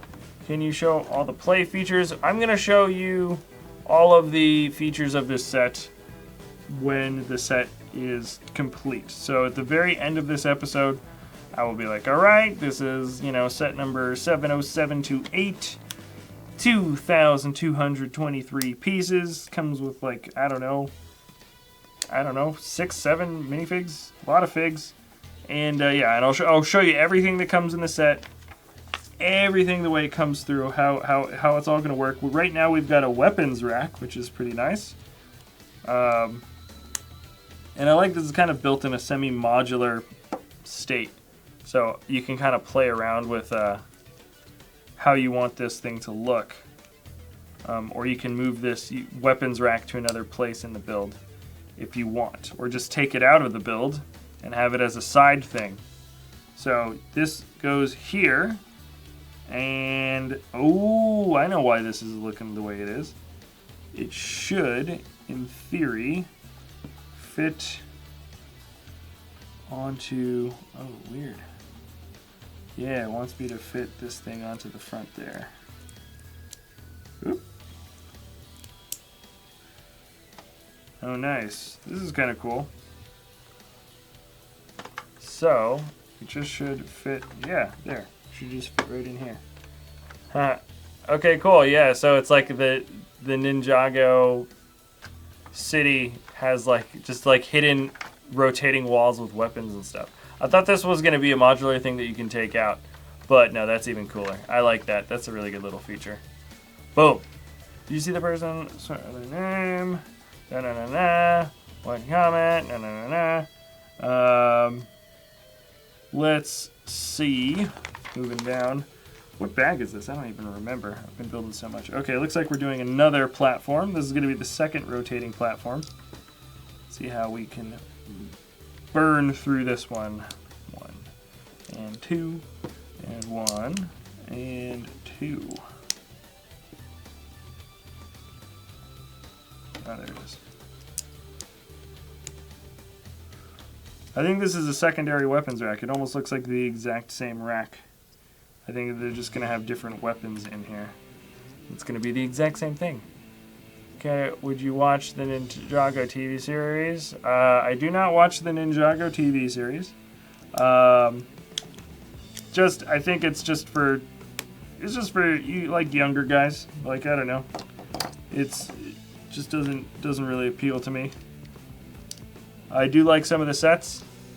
But we haven't, I mean, there have been times that we've skipped like a ton of sets here at BrickVault. We usually do try to build like most, if not every set that's coming around between certain themes, but Ninjago is a theme that we kind of like, we've been dilly-dallying with. Like we sort of get all the sets. Like some themes will get all the sets, and then other times we won't. And it's just because it's like sometimes it seems really interesting, and sometimes it doesn't. It just really depends. Hello. Okay, so this is coming through there. Get another piece on top of this. Booyah. Nice. And we are in business. This is the second weapons rotating. Okay, cool. So we've got these golden daggers. They are here. You delete them because they're against the rules. Have you guys done first things that was a joke. Yeah, you guys are still fighting in the comment section. That is fine, I guess. Do what you need to do. Here we go. And bam. Oh, wait a second. I almost skipped out on a whole section of things here. That was a close one. Hold on. Interesting. Yep, I totally did. Got to build up this area in the back. Make sure it looks like an actual piece of stone. And then these two pieces. Ah, dang it. I'm going to have to break something away. Oops. Oopsie-daisies. There it is. I messed it up, guys. I messed it up. Can you collab with Jang Bricks, please? That'd be interesting. I think we'd have to work out like a really, really interesting kind of episode. Because for the most part, like the way our content is set up, it doesn't really, like he does set reviews. And he does his city build-up reviews. And I have seen him collab with other YouTubers. There's this guy who builds, he like gets a YouTuber from like all these different LEGO YouTubers to build like a different room in his big sort of building, which I think is a really cool concept. So yeah, we'd have to work out like a cool collab video. I'm not against it. I think that could actually be a lot of fun.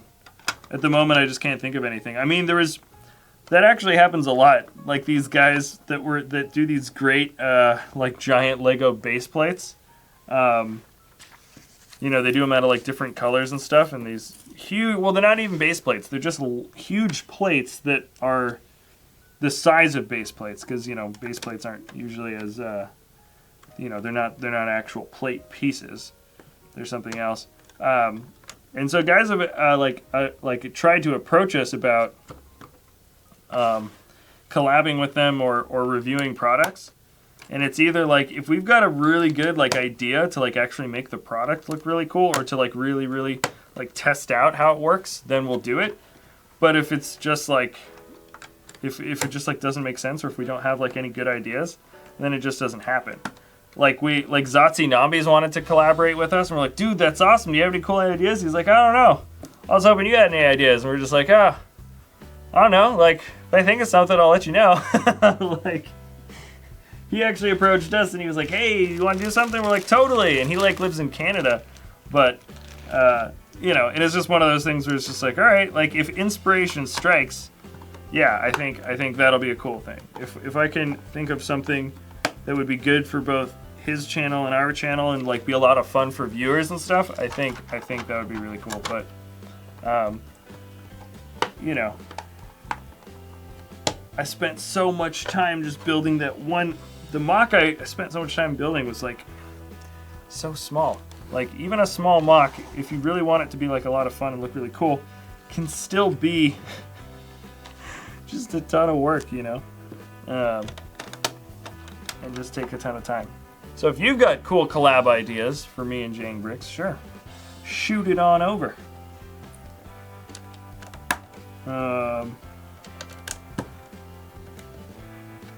Let's see. Man, somebody built this awesome thing for this mocks, for you know, top 10 mocks of the week, and people submit their fan mocks. Somebody built the coolest thing for us, and I really want to get the LDD file from that guy, but he hasn't responded yet. Like, or maybe he has. Actually, wait a second. I don't think I checked my email this morning, or not from the fan mocks. So maybe he has responded, and I just didn't see it. That would be crazy. Okay. Whoa, this is cool. Sorry. That's a golden, that's a round stud, but it's got a print on it for a lock. That is flippin' genius. Okay, that is something that I don't see ever. There's technically two, but yeah, okay, so there's like a chain. You don't really need to attach it to anything, I suppose, but it looks good. And you get an extra one, because it's a single stud piece, so that's nice. Oh yeah, I guess you can open this, and then open this, and then you can attach the doors to each other. So the chains, I don't know how well that actually keeps people in or out of the cell. It looks kind of nice though, I think that's why they did it. Boom! Floor number 1. Feels super solid. This thing is like a brick. This thing is like, I mean, there's a few like sort of semi-loose pieces in here, but I mean, this whole thing is like really, really, really solid. So that's good. Glad about that. Let's move on to bag number, what bag? Number 6, okay. Last time I did that, I accidentally opened up a bag number 9 instead of a bag number 6. And that was silly. Another same channel like this. A build off. Have a build off. Oh, Jake Ranta. You mean with Jane Bricks? That's a decent idea. Dude, he's probably 10 times faster and like better too in terms of just like skill and technique. Like, I build lots of sets, but I'm not like some master, you know. Oh, this is cool. Oh, wait a second. I feel like I have this piece. We have a Japanese restaurant in our city, and these tile pieces are pretty sweet. That's pretty awesome. Should be another one in there to make up some really cool windows. Those are parts that will probably end up getting reused again. Sweet. Now we gotta look at all these red pieces. I love building in red. I love building in red, and it looks terrible on the camera though. I don't know if you guys have noticed, but the cameras hate red, or the ones that we use. The cameras that we use hate the color red. They just don't get along. The red is just super vibrant. The wavelength, I don't know what about it scientifically makes it such a pain, but there's something about the red that just that makes the camera just want to blow it out. Like the colors just look so ridiculously overblown that it's just never fun to film in red. Sorry, I'm building on this corner. You can't see it as well, but it'll all work its way back towards the center again. So, oop, hello. But yes, finally get to make some nice, because the actual color combination of the Ninjago set, he looks great. That was like one of the first things I was really looking forward to. It's this giant mansion. It's this giant, I mean, you know, temple or fortress. But it's in red, gold, and forest green. And I don't know, when I was looking at that, I was like, that's good. That looks good. So this is starting to, I think, finally get into the parts that I was really, really looking forward to doing. Yes. Let's build up the red walls. This is something, I don't know if we could really fit this into the city, but I think it is actually pretty cool. I wanted to have like a big fortress island when we started designing the city. My brother was like, nah, fine. But I don't know. I am working on doing some beachfront houses this week for an episode. So I might, if possible, I might add this thing into the ocean or something. I think just like this thing being on the other end of the ocean, I think would look really cool. Because it doesn't really have a back, but if it's at the back end of like the area for our city, then it won't need one. Or at least I'll just tell myself that. Oh, there it is. I was looking for this. I was looking for this thing. Tiny little spot. Looks like we're building up a... Is there a safe? Is there anything that goes in the safe? I don't think so. Okay. Nice. Now, it's kind of... I'm wondering...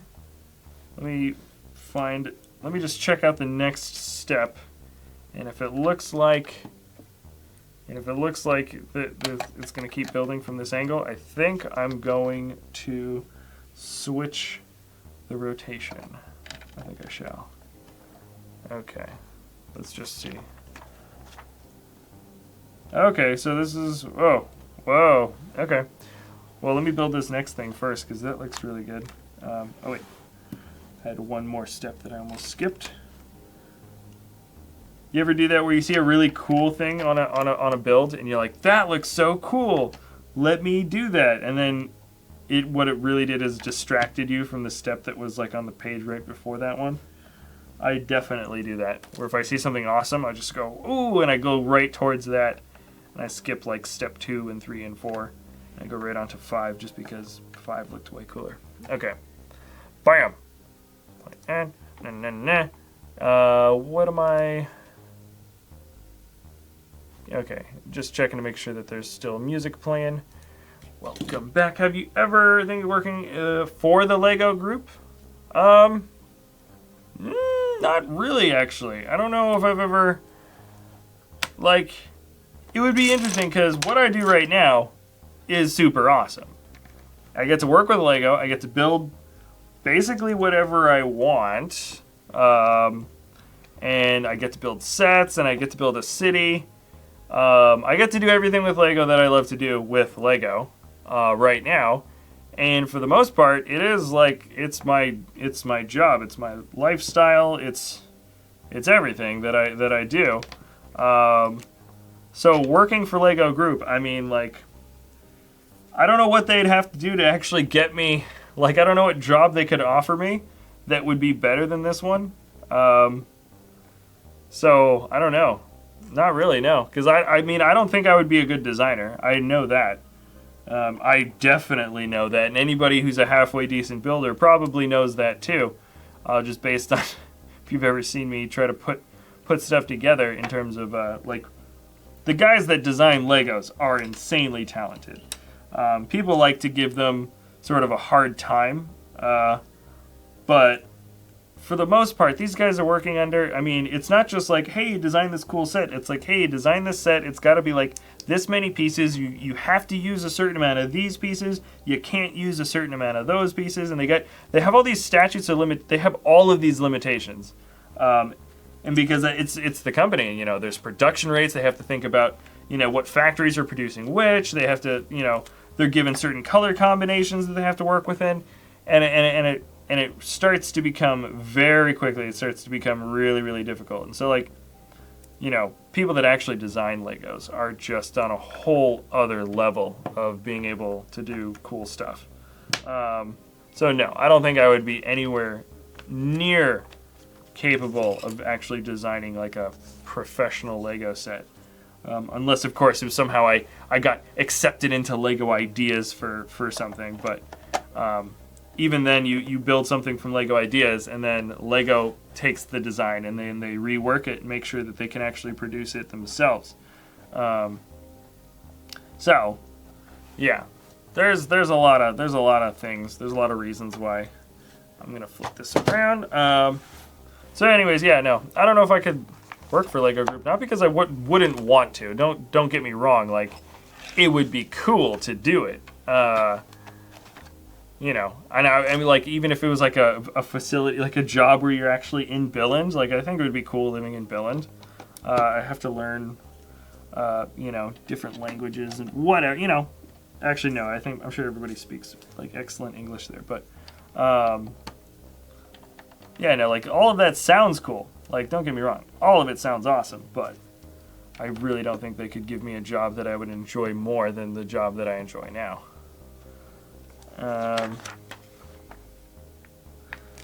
Boom. And I'm making sure that we've got everything in the right place. Oh yeah, we do. Okay. I see I switched the thing around so you guys can see what I'm building, but now I'm looking at everything opposite. Okay, 1, 2, 3, 4.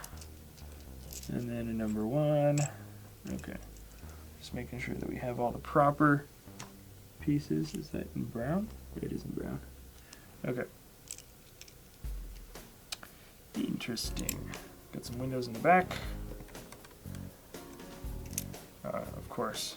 Now we gotta build some more stuff out here. Right in the front. Bye, Robin. Hello, hello, hello. Hello, everybody. Welcome to the stream. If you are just tuning in, this is one of the largest LEGO Ninjago sets ever created. Battle for Ninjago City, as the set name implies. This is one huge battle. It's kind of like the final battle for this particular iteration of the series that is all about fighting the Overlord, this overly evil looking dude who's got this ridiculous tripod machine thing. He rides around this big monster basically. And this is gonna be a set that is now it's retired, or it's no longer being manufactured, but you can still buy it. It's so hard to get all these little pieces in here now. I might end up doing a zoom out so you guys can see what the heck I'm building still. Actually, yeah, I'm gonna zoom out just a tiny bit. Yep. All that white stuff was just a facade. Okay.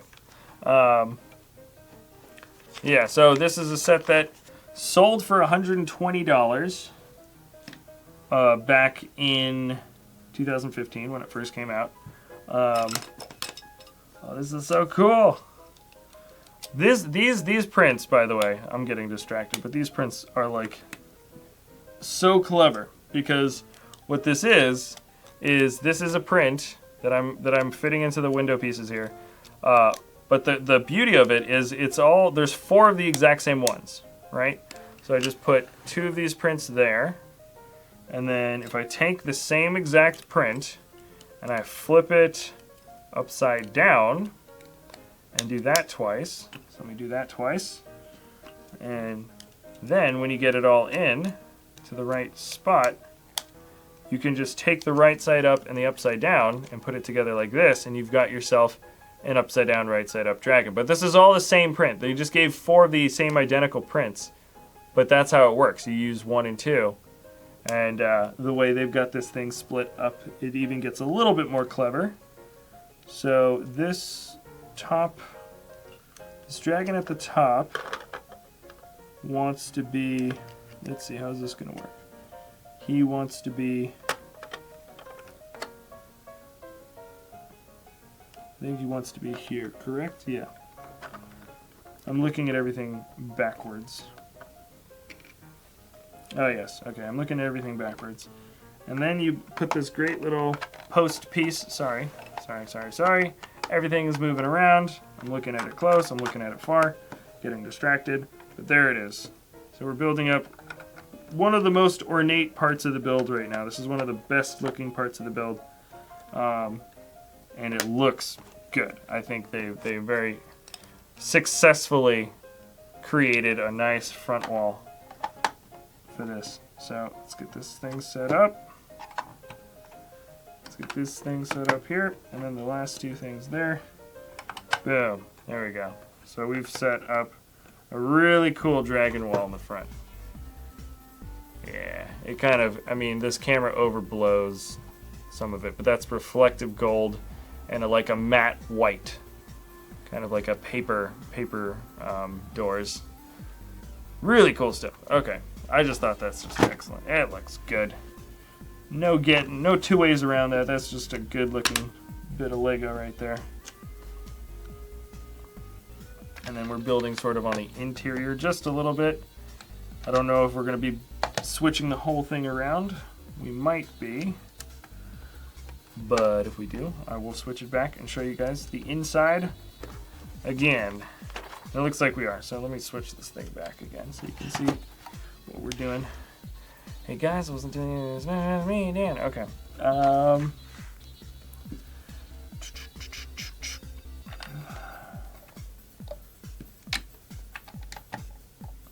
All right.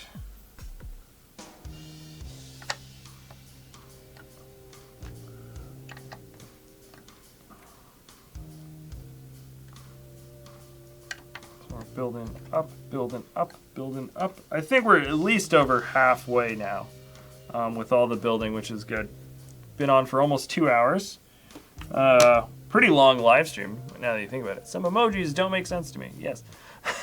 No emojis make sense to me. We're doing the... I don't think I'm ever going to see that emoji movie. I know I made that emoji build out of Lego. There's this one guy who's super talented, by the way, who makes that emoji stuff. Made the poop emoji, and he did some other questionable builds. But I don't think I'm ever gonna watch the emoji movie though. I don't think I can bring myself to do it. Okay, there we go. How do you get subscribers? By Mitchell O'Brien. Or maybe is that Michelle? No, it's Mitchell, I think. How do you get subscribers?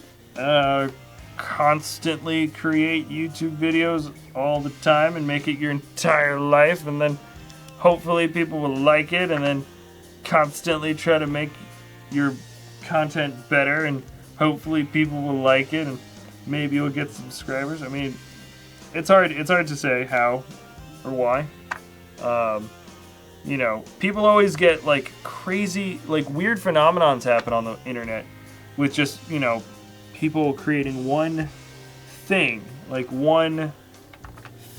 on the internet, and everybody just goes nutty about it. Like everybody just loves it.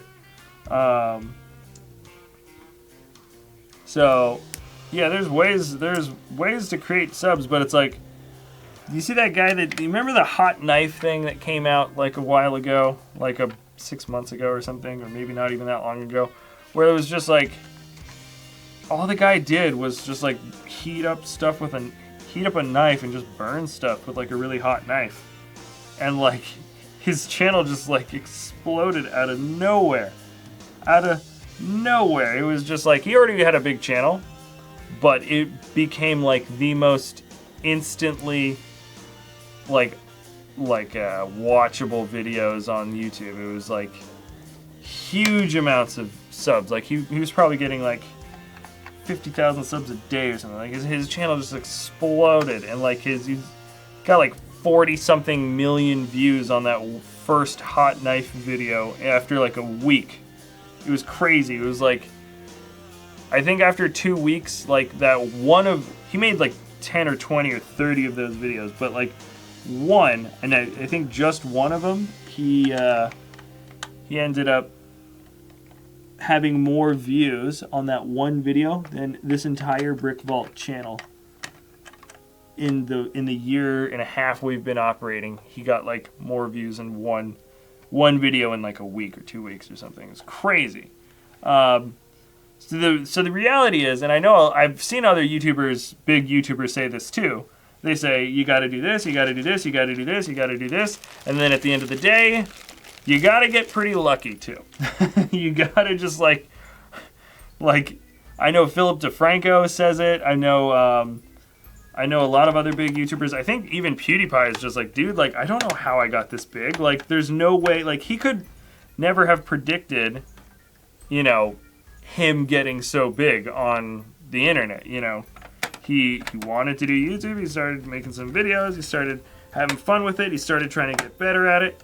People started really, you know, gravitating towards his content. But at the end of the day, he was just like, dude, I don't know. Like, I just make videos and people watch them, and that's pretty sweet. So I'm going to keep doing that because it's a lot of fun. You know. So, you know, there's a million things you can do that will increase your chances of getting subscribers. But there's also just like a factor. It's also, you know, like really famous people, like famous movie stars or something. A lot of them will be like, oh yeah, like I worked really, really, really, really hard, and then I just got insanely lucky. You know, like that's a pretty common reality, I think, of people that are working within, especially like media things like this, like on camera and something. So it's just weird. Ooh, these are some cool pieces. These are some cool pieces. Oh, that's so cool. Look at that. Look at that piece. Look at that. It's great. It's a dish. Technically, it's like a dish. It's set up in a similar shape, but it's so cool. Yeah, I like it a lot. I don't exactly know where it goes. I think it's going to be some kind of wall decoration or something. I have to just keep building to find out, I suppose. And cool. So we're building up a lot of some upper deck walls right now. It's 4, 5, 6. All right. Oh yeah, I'm building opposite. I have to keep remembering that I'm building the opposite way each time. Wait, what? Why does this look not correct? Wait a second. I messed up somehow and I don't know how. How did this thing... How did I mess it up? Let's figure this out.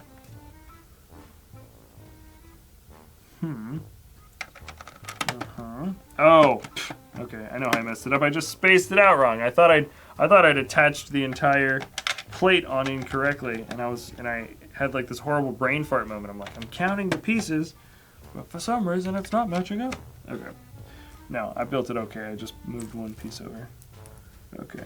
2, 4, 6, and 8. And I went bowling last night, and I never go bowling. You ever done bowling for a long time and then like your hands are just like so, like closing my hand is just so, like you can just feel it stiff. Like the tendons in your wrist and your hands are just like you just want to like, it just feels so tough to even do that. Perhaps I should just get better upper body strength. I only bowled for like, you know, maybe 2 hours or something. So, yeah, if you don't do it normally, then it's like actually kind of tough. I wasn't going. I don't do drugs. What are you guys talking about? Crazy kids. Okay. And moving this down. I'm looking at everything opposite-wise. You know what? I'm switching this back because this is confusing me. Okay. My simple mind is getting confused very easily. And I still have to really push this thing forward if you want to be able to see what I'm building. It's crazy. Okay. Alrighty. Fortunately, there's not too many pieces in these bags. I feel like these bags are starting to go a little bit faster. They're kind of just like jumping through or burning through like pretty quickly. 1, 2. What do you think about the new Star Wars sets? I'm happy about some of them. The new Star Wars sets, I'm happy about some of them, and I'm not so happy about other ones. They're, like that Scout Trooper one is going to be awesome. The Scout Trooper and the Speeder. That is going to be for sure my favorite set. And then the Bounty Hunter one is kind of disappointing with them not including that one bounty hunter I was really looking forward to. Really feels like a cash grab because it's like they know that people really want to get that Forlom and Zuckuss fig, but they are not going to release them in the same set because why would they do that when they could release them in different sets a year or two apart, and then people have to collect everything, and then they have to spend more money on different sets. You know, that was just one thing. It was like, hey, people want Forlom and Zuckuss. Let's give them Forlom and Zuckuss.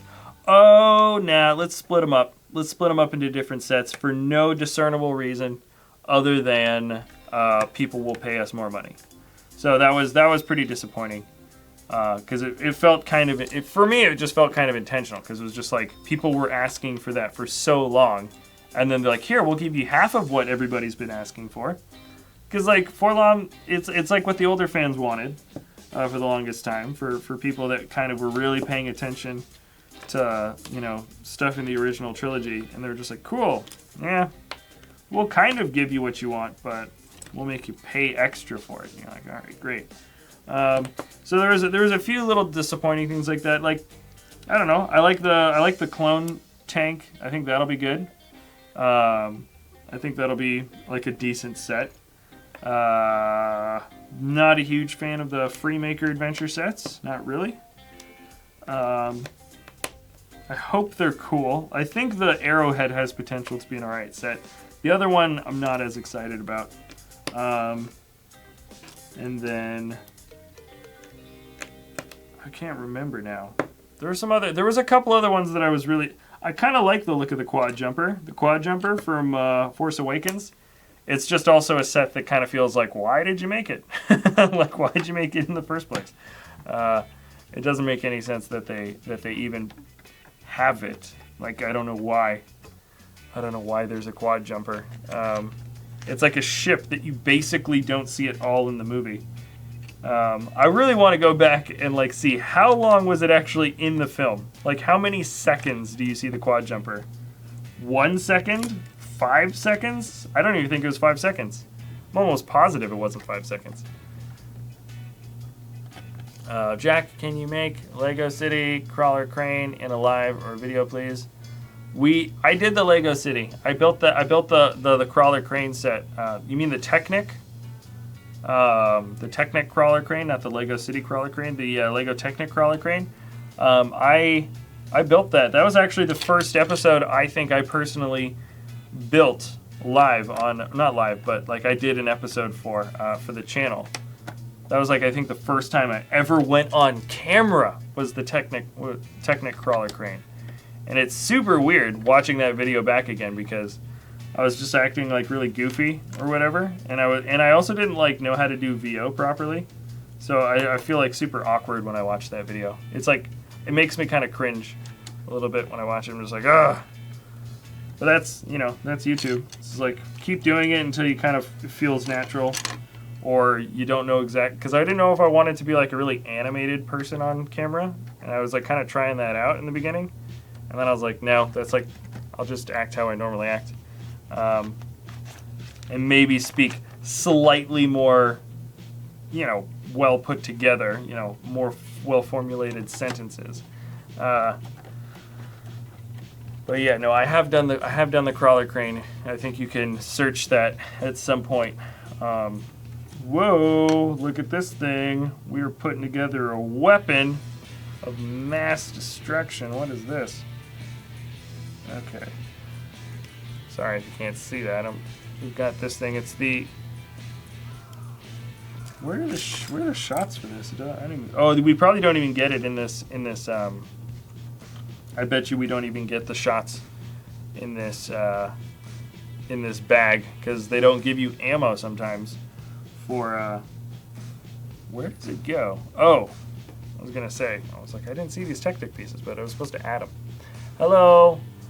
Bricks by Hudson. I'm not use time for boxes. What do you think the new LEGO Justice League sets are going to be? Justice League? Ooh. Well, you mean for like the new? You mean the ones that are based on like comic book characters, or the ones that are based on the movie? Because the LEGO Justice League sets could be really, really cool. for the movies.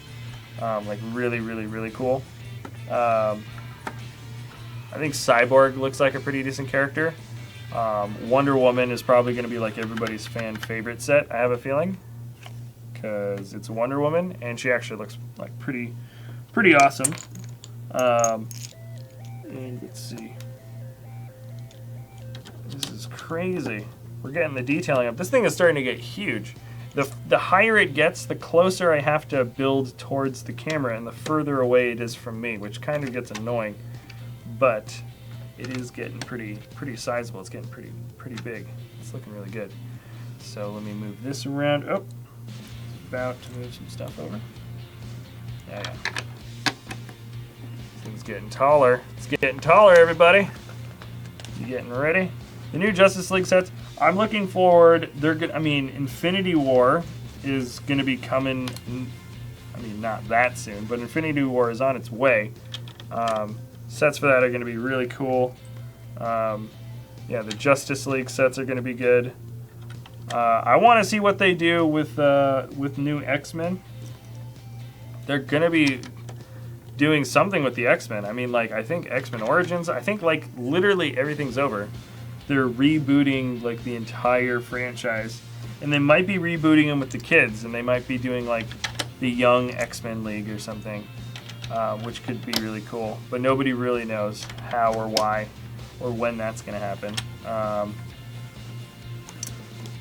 But yeah, so there's some cool licensed sets definitely on the way. And the real thing is you just want to get a new Rick and Morty Lego set. That's what it's all about. That would be awesome. Team Fortress 2 or Overwatch. I think Overwatch wins everything forever. Pretty sure that's just the rule of the universe now. Team Fortress 2 is actually something I never played that often. And I also don't play Overwatch, really, but I enjoy Overwatch more. I'm not a big computer game person myself. I know, which is like the most unpopular thing to say on the internet, but I don't really play computer games that often. And I'm alright. That's okay, yeah. So this last bit is just burning through these little sort of reinforcement pieces. And nice. Okay, we've got these two big doors. The best parts of this whole thing, they wait to the very end for you to put on. Convenient? I think so. Okay. So we got some of these nice green highlight tiles that go onto these big brown doors in the front. Sorry if you can't see that. And then I think the handles. Okay, yeah, so there's a handle here.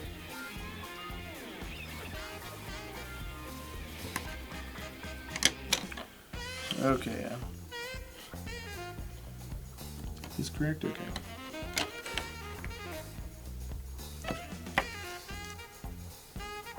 Okay, this is pretty easy.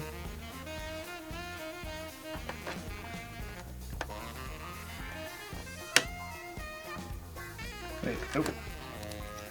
On this side, there we go. Yeah. One door and the second door. Boom. Look at that. So that looks good. That looks super good. You can just push that through. Open it and close it. That's awesome. But then this is the part that I was kind of looking forward to the most. So these dish pieces. I could have put them in the beginning, but they wait for you to put them in at the end because they're the coolest part. Okay. Okay. Oh. Alright. So we got this cross piece that kind of comes through. It should, in theory, let me put this one on first. Should in theory just push right through. Come on, buddy. There it is. Yep, that's it. I don't think it's really supposed to spin around. And then let's get the next one in. Yes, that is looking good. Come on now.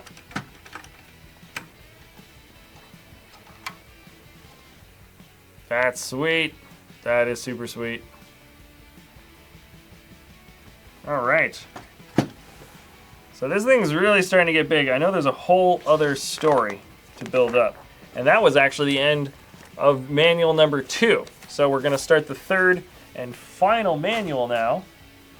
Oh yeah, manual numero tres. All right. And hello, hello, hello. Let's get this thing going. Now, looks like I am gonna be building even higher up. I'm actually gonna switch this forward now and have the manual in the back. I think that actually makes more sense. Okay. Only 4 bags left. So I'm officially 2/3 of the way through, I think. Yeah, 2/3. At least in terms of bag numbers. But this bag is like so small. It really is. This one, number 8, is a really small bag. And I know 11 looks really small too. So anyways, we should be able to knock this thing out pretty quickly. So I'm going to be doing some building back here and then adding it on to up here. Hopefully that's a better view. Never heard of Chima? Do you mean China? Chima. LOL JK. JK LOL? Okay. Chima. I wonder if we want to do a Chima collection. My brother he loves Chima so much, and I'm just like, I don't get it, man. Like, I don't get it. I'm not a big fan of the Chima. I think he just really likes the characters, like the minifigs, like those weird animal creatures and stuff. Just really into it. I just don't see it. I don't know. You guys Chima fans out there? Anybody out there a Chima fan? Explain yourself.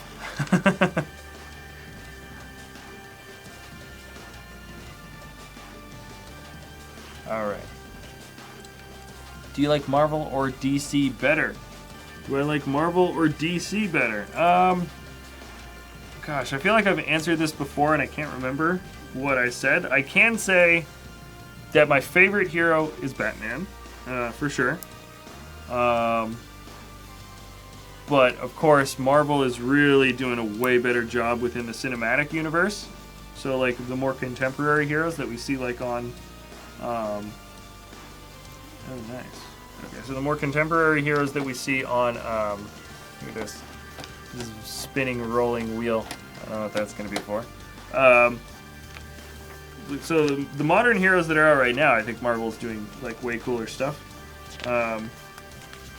But favorite hero is Batman. Favorite series is X-Men though. So I don't know. I don't know what that means. I don't know if that means I like one better than the other, because X-Men is Marvel, and then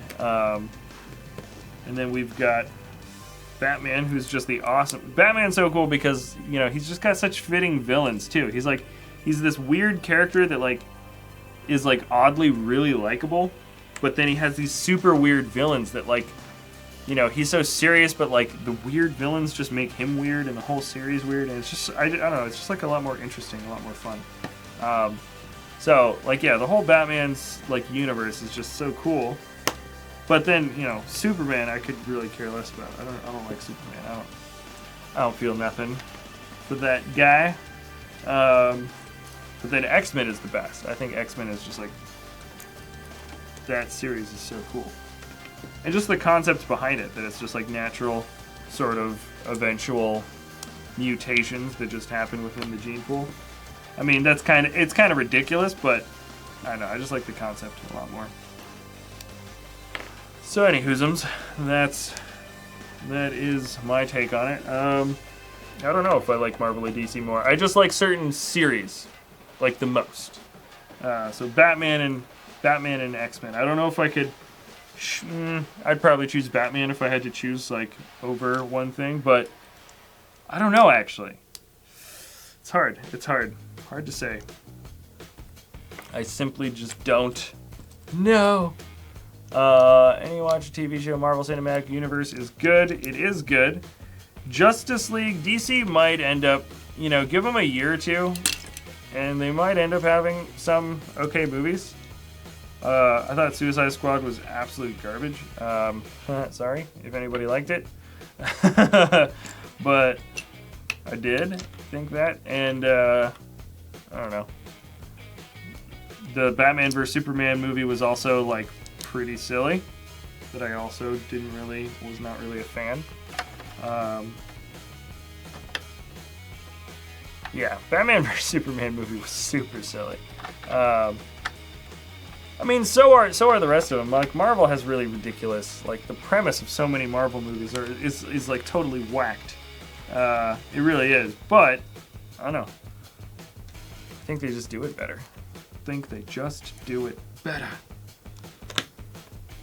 Oh, hello. This looks like an ammo slot. This looks like we're carrying some ammo. So we just made some discs, and these discs are going in here. Interesting.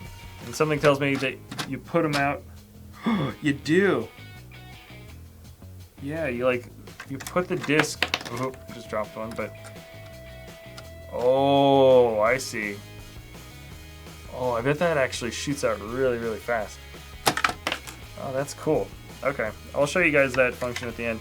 That is interesting. That's like, I like that because it's a completely Lego-made attack function. It's not with a spring or something like that, or a specially molded piece that is meant to perfectly shoot out an object with a little bit of tension. That is a completely Lego-made, Lego tensioned piece, which I think is very commendable. Okay. Now we're building up some roof areas. This is going to be the last floor. I'm almost positive of that. So that's good. We are knocking this. Okay. Odd that that's going to be a Technic pinhole piece. I don't know why. It seems a bit unnecessary, but it is. And then this piece right here in the front. So this is going to be a very ornate part of the build. I'm almost positive of that.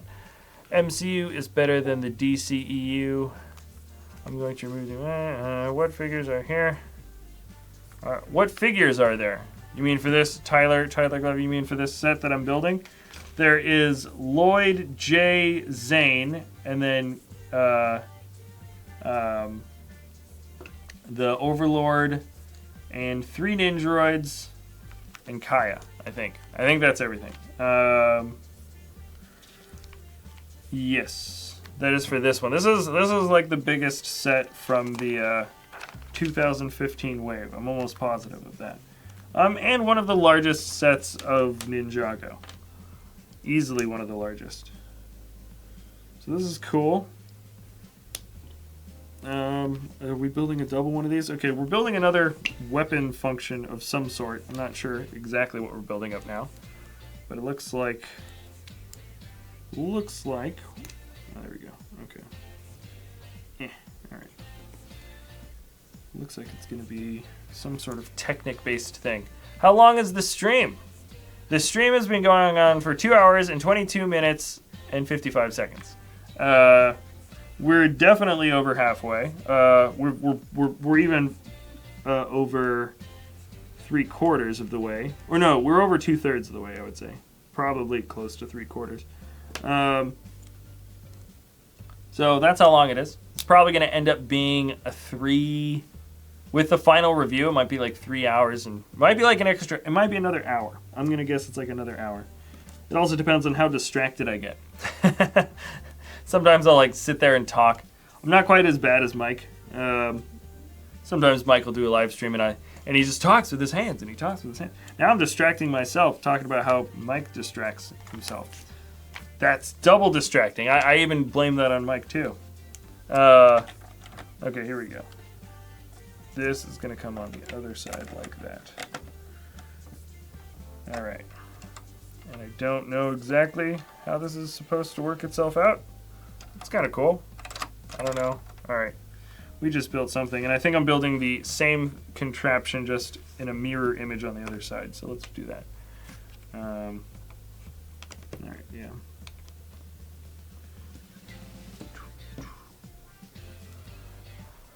Who's your favorite bad guy? Subscribers. Okay, what was worse, Batman versus Superman or Suicide Squad? Suicide Squad. I watched that on an airplane, and it was like It was weird because I watched it and I honestly like didn't remember if I'd finished the movie or not. And I was talking to my friend. I was like, "Oh, it's so bad. Like, I just wasn't following. I just was like, I didn't care about it. Like, you know, I was talking to him about all this, like, you know, just the continuity and everything was just so off. And then he was like, "Oh yeah, what'd you think about the end?" And I was just like, "I don't even remember. Like, I didn't even like remember the end that well." And then I thought about it, and I was like, "Wait, no, I did see the end. Like, I saw it. I just blocked it from my mind because I just like didn't even care." So, Batman vs Superman, I remember the end, so I think it was better, but I didn't think it was that good.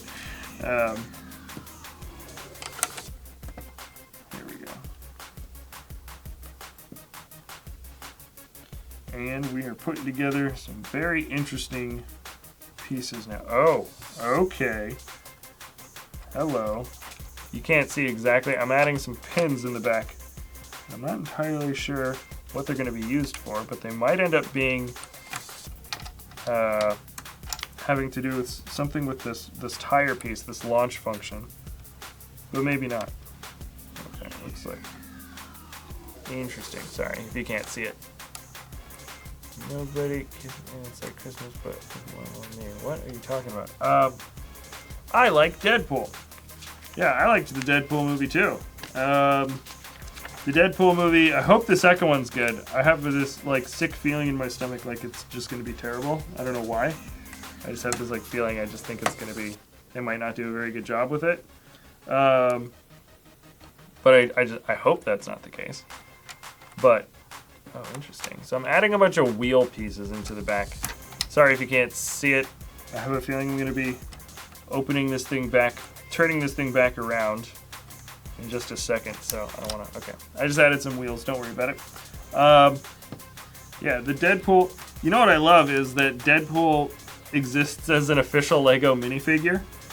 And they made him when it was kind of like, he was definitely a raunchy kind of hero to have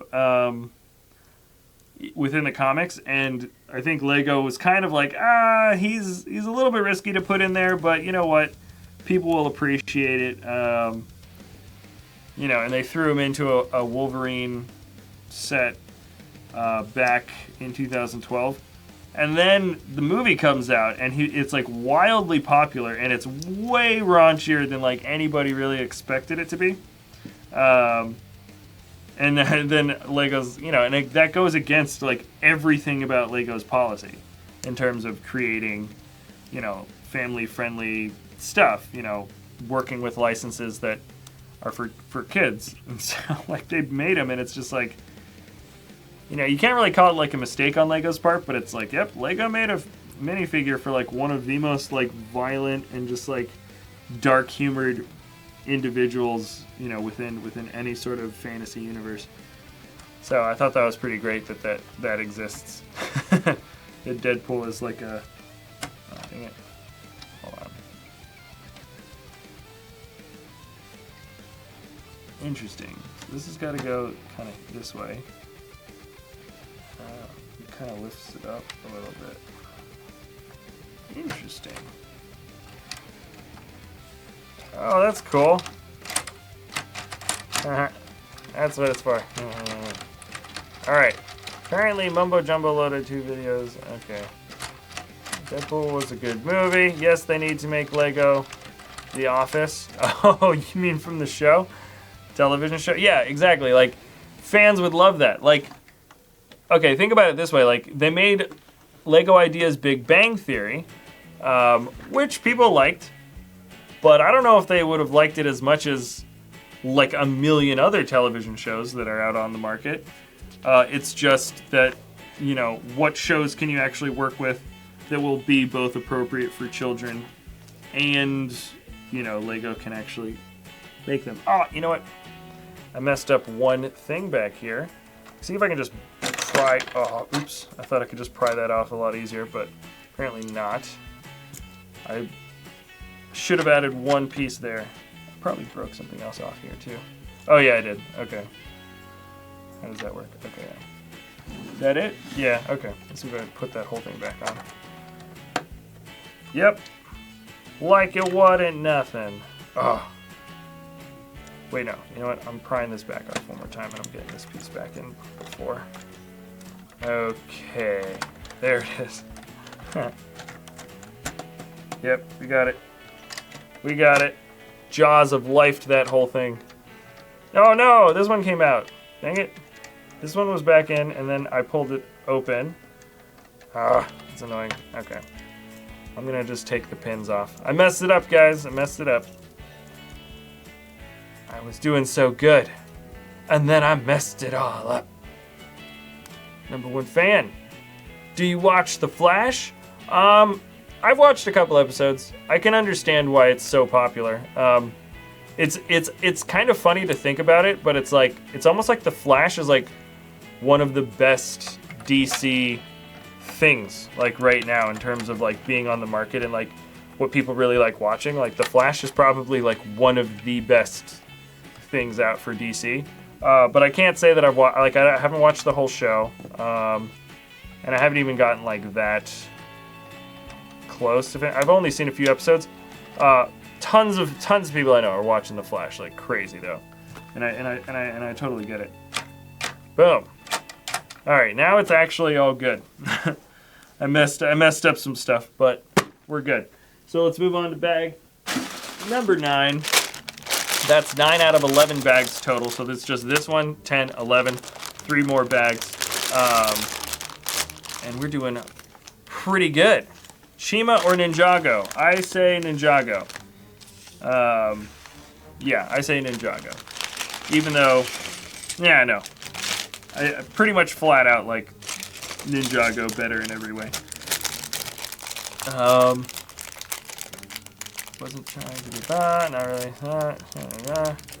Ninjago's this form. What was Star Wars? Okay, what Star Wars is the best? Deadpool is not a kid-friendly thing. Na. Kid-friendly character. Ninjago favorite theme. Who watched Furious 8? Fast and Furious 8. I did not watch Fast and Furious 8. Would you do other Ninjago sites like the Moros Dragon? Maybe. Actually, yeah. I mean, the thing is Ninjago is one of those themes where I'm never into the theme enough to want to buy stuff like usually like right on the first day. For the movie, it's probably going to be different. I'm really excited already for some of those movie sets. Some of them look like epically good. But what I do with Ninjago is usually I'll wait a couple of months, and guaranteed Ninjago sets always go on sale a couple of months later. Always, always, always. So I just wait. Just because it's a theme that I'm not as into. So I don't care about getting it like right in the beginning. Like Star Wars, it's like, dude, I'm always there. April 29th, I am getting that Snowspeeder early. Like that is definitely happening. That's just gonna be a thing. But for Ninjago stuff, probably not as much. Granted, though, asterisk, hyphen, or whatever you want to say, the movie stuff is looking really, really good, and I'm getting really pumped about that. So the movie is gonna be it's gonna be a totally different feel. They're gonna have some of the same elements that you might have liked from the TV show, but guaranteed it's gonna feel way different when you actually watch the movie. And I have confidence that I think it's gonna be a decent movie. What green is that? What green is this? I believe this is forest green. Most people just refer to it as dark green. I think the official name of this green is forest green. That is Tyler Glover. You're asking that? Yeah, I think this is an excellent color, and I think it works really well in contrast. I think the dark green, bright red, and gold, I think that's actually a really nice set of colors. Sometimes Ninjago colors can just be all over the place, and I'm not like, Nexo Knights is like that too. And I like, they're striking, and I think some people like that. But for the most part, I'm just like, it's like, it doesn't look like real people could have ever possibly like thought of this to like be a good idea. But it's just all fantasy stuff. This time though, it's definitely like, you know, striking and eccentric a little bit, but not completely unbelievable. Which is I think a pretty important thing to have, is something that looks like it could be an actual believable piece of, you know, architecture. You ever seen temples in like Japan or Korea? Sometimes they're I mean, there's that one temple in Kyoto that's like all gold. It's like painted with gold leaf paint. Like the entire thing is just pure gold on the outside. So this isn't like the craziest thing to imagine. Here we go. Please tell me this isn't supposed to be a ×2. No, okay. Is there any ×2 stuff? There's got to be a ×2 thing for the roof. Okay, so far no. Okay, I thought I was building something that I didn't realize was supposed to be doubled or repeated. I'm thinking use a piece of augment a few old sets into a possible palace. Yeah, this set is like perfect sort of palace. You know, this is something that is probably one of the easiest sets to try to start from, as if you wanted to make your own palace. Where you get two of these things, you can kind of close it off and make it symmetrical and stuff. That would be pretty epic as well. Yeah, there's definitely a few really cool things you could do with this. And we're just really reinforcing the bottom structure. Making sure that none of this stuff is going to break off in any way. Hopefully, not break off in any way. Let's get it nice and pretty. So yeah, dark green and gold. I think that looks good. I think that looks really good. What is your favorite/best set? Favorite/best set is Slave 1 Ultimate Collector Series. That thing is all kinds of awesome. Maybe it's not the most original answer, but it's pretty flippin' cool though. I like the Slave 1. And we did a little bit, my brother did a bit of modification on the Slave 1 to make it look even cooler. It's got some external detailing that just changed up the look for the wing flaps and stuff. So that's pretty sweet. Hello. Okay, yeah, we're building out just this little fin area. Turn it up. Nice. That's my favorite set. Please don't. Okay. Do you have? Oh, then why shouldn't? Yeah. Okay. Yeah, okay. I don't know. This is. Let's see.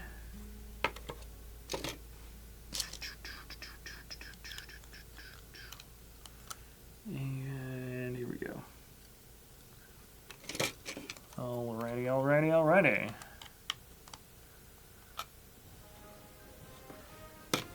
Trying to get this done as much as possible. Is this glow in the dark? No, I don't think so. These light pieces, I thought they'd be transparent, but they're not. So I assumed if they're not transparent, then they might be glow in the dark, but they're not. Crazy. Okay. We're almost there, by the way, with the, here we go. Boom. There it is.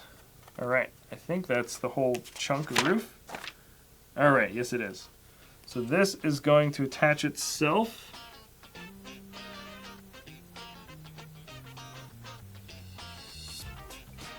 Where is this going to go? All right. Let's see if I can't find it.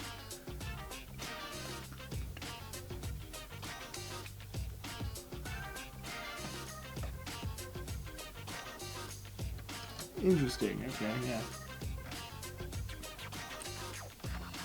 So first I'm going to build up the roof there.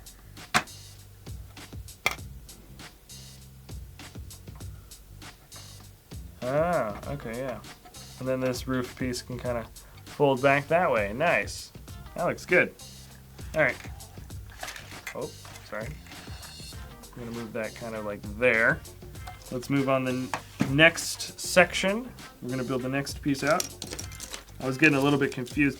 Sometimes the pieces don't look like they're going to match up at all, and then they end up matching up, and you're like, huh? What's your favorite Ninjago season? Favorite Ninjago season? I liked the ones with the flyers, the pirate flyers. I don't know what season that was. Did you guys hear that Ninjago like might end up getting like I thought they said they were gonna cancel Ninjago, and then they were like, nah, let's make a movie series of it or something. But I think this movie is gonna come out and it's gonna really increase popularity for Ninjago. And then I don't think they're gonna end up canceling Ninjago. But people thought for a little bit that they were going to. But I think right now Ninjago is like one of the longest lasting series for LEGO.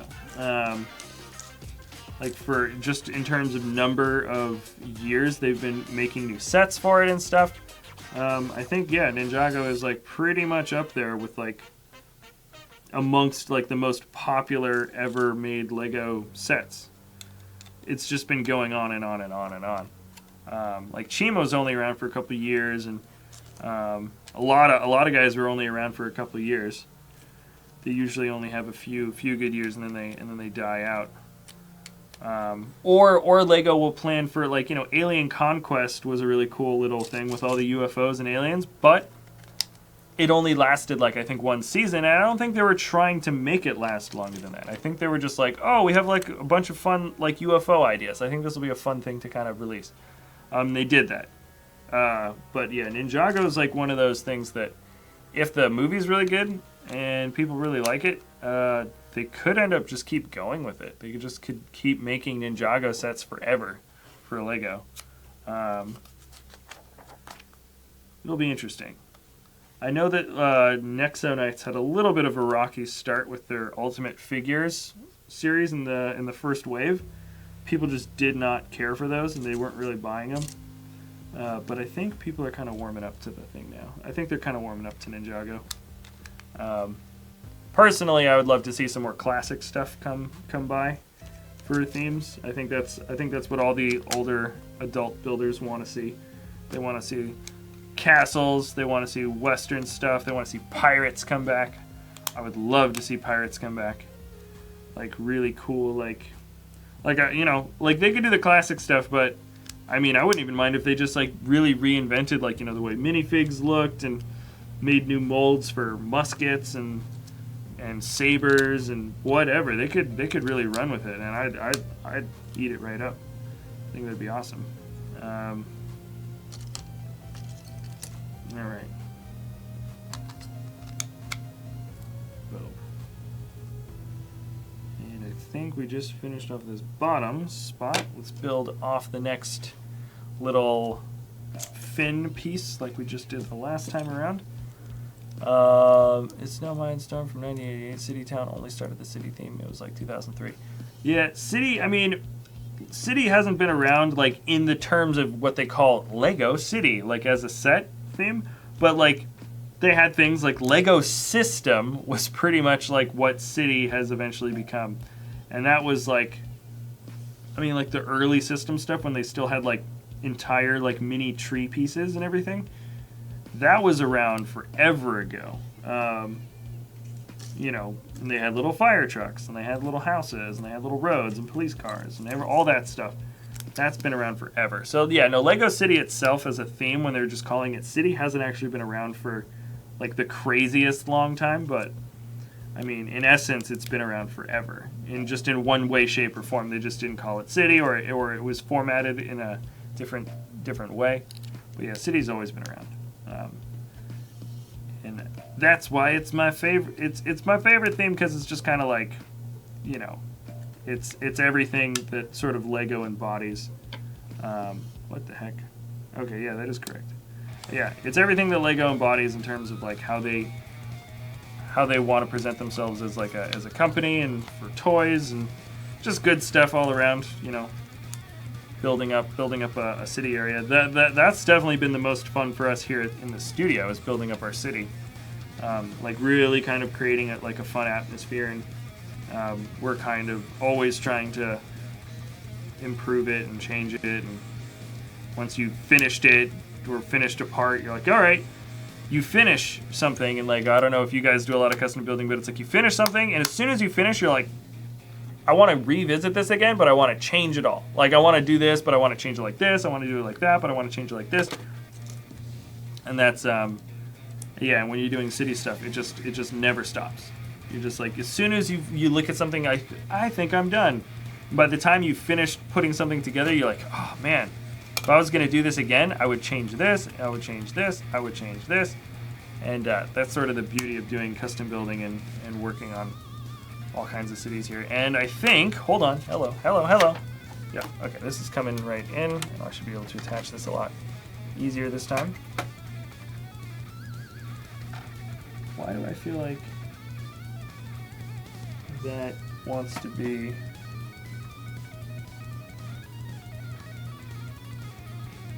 That does look a little bit funny.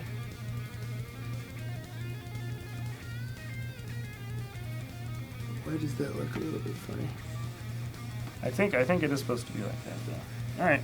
Yeah. Okay. JK. Wait. What? Oh yeah. No, we're good. Okay. We're good, guys. We just need to add some Technic pin pieces on a couple of sides here to make sure this thing is in the right place at the right time. So this is gonna make sure that the roof doesn't want to fly off in a rainstorm. All right, and then now we are just gonna be adding a few little side touches, and I don't know exactly what all of this is for, but let's see how we can put it all together. Okay. So we're almost there.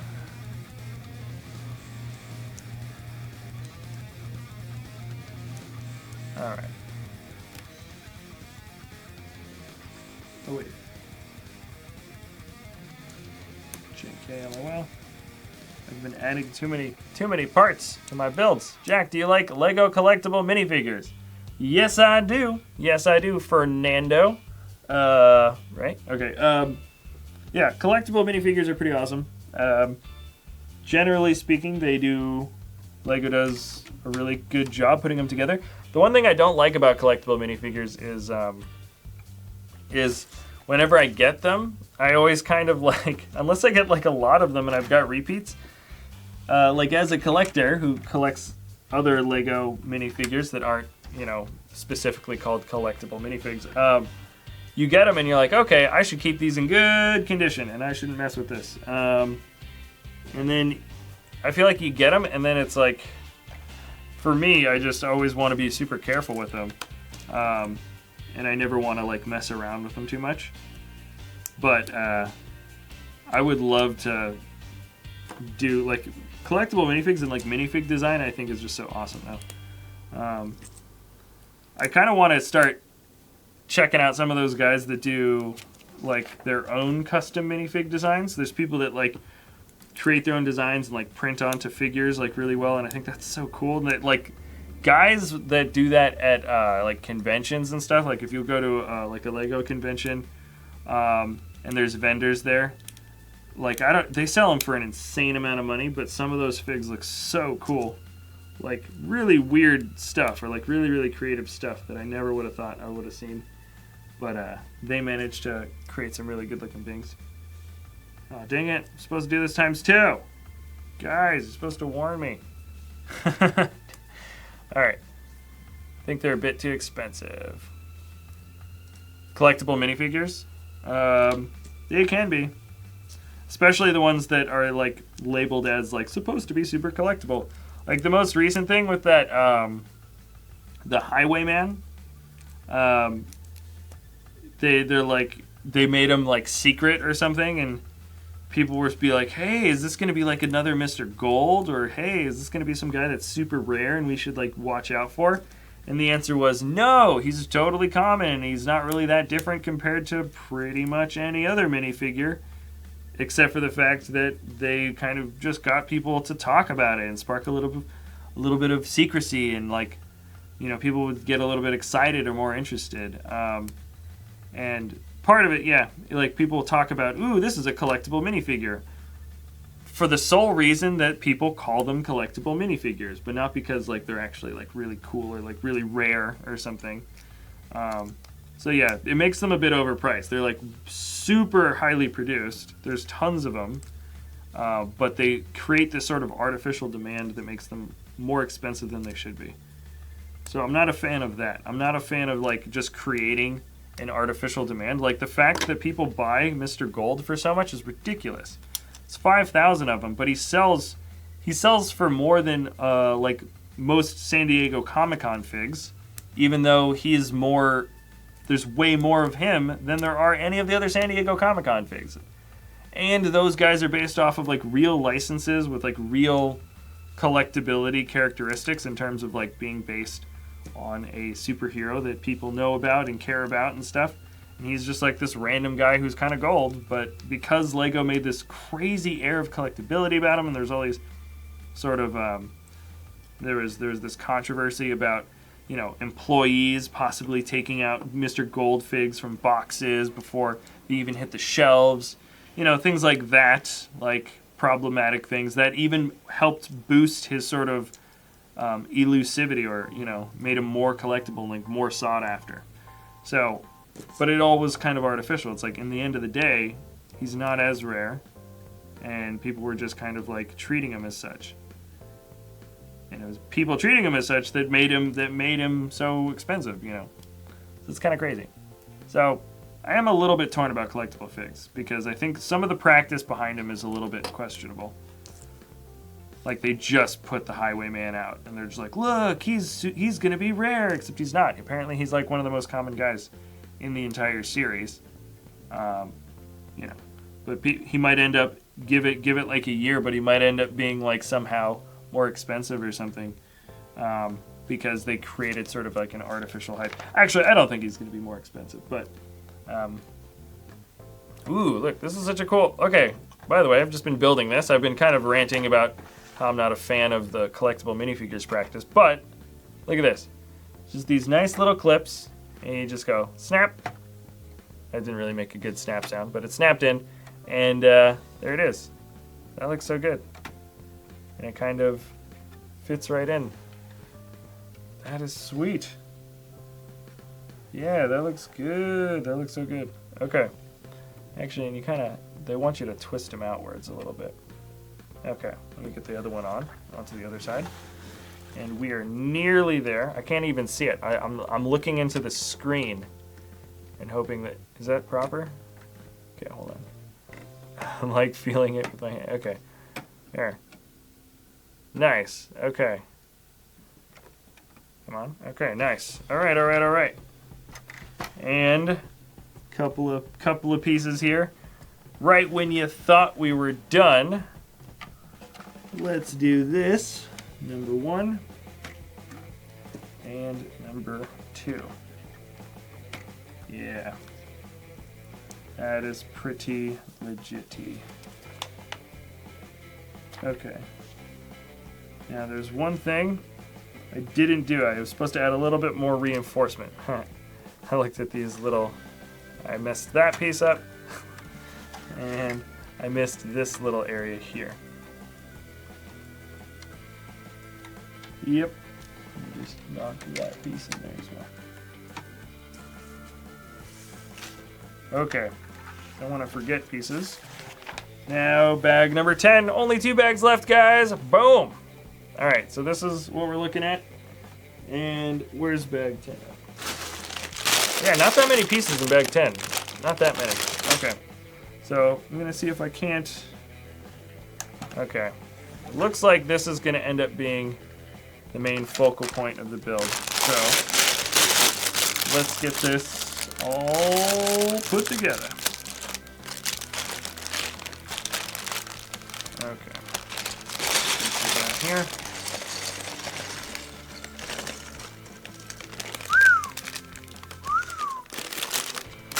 Jack, what Christmas set would you want? I want X Mansion. The mansion? The Christmas Mansion? Is there a Christmas Mansion set that I didn't hear about? Christmas set? I mean, from previous Christmas waves, I skipped out on the Christmas train last time. Maybe I do want to get it now. I think you can still get it. Who knows? Maybe it's on sale. I have no idea. But I don't know. I haven't done a lot of the Christmas sets. I know that's so popular with LEGO. But I haven't actually... I like the Star Wars Advent calendars. I love those things. I'm constantly getting Star Wars Advent calendar things. Oh, interesting. Okay. I'm building opposite ways, by the way, so I don't really see exactly. Okay, I think this should go like that. Yes. But I don't know. I don't know. LEGO's probably gonna have some fun Christmas things set up for next wave. I know a lot of people were disappointed with the toy shop because it was basically like they redid the toy shop, and it was almost like they. I heard somewhere that they kind of like ran out of ideas, or they ran out of time to develop like a new thing. That was like 2 years ago or something, or a year and a half ago. Whenever Christmas, I think it was Christmas 2016. No, it was Christmas 2015, I think. Where they redid this old Christmas set that everybody was like, wait a second, didn't we get this before? And they're like, no, we changed it, but they didn't actually change it that much. And then like everyone was really disappointed. They're like, really, like, okay, it's cool. Like, don't get me wrong. Like, it was.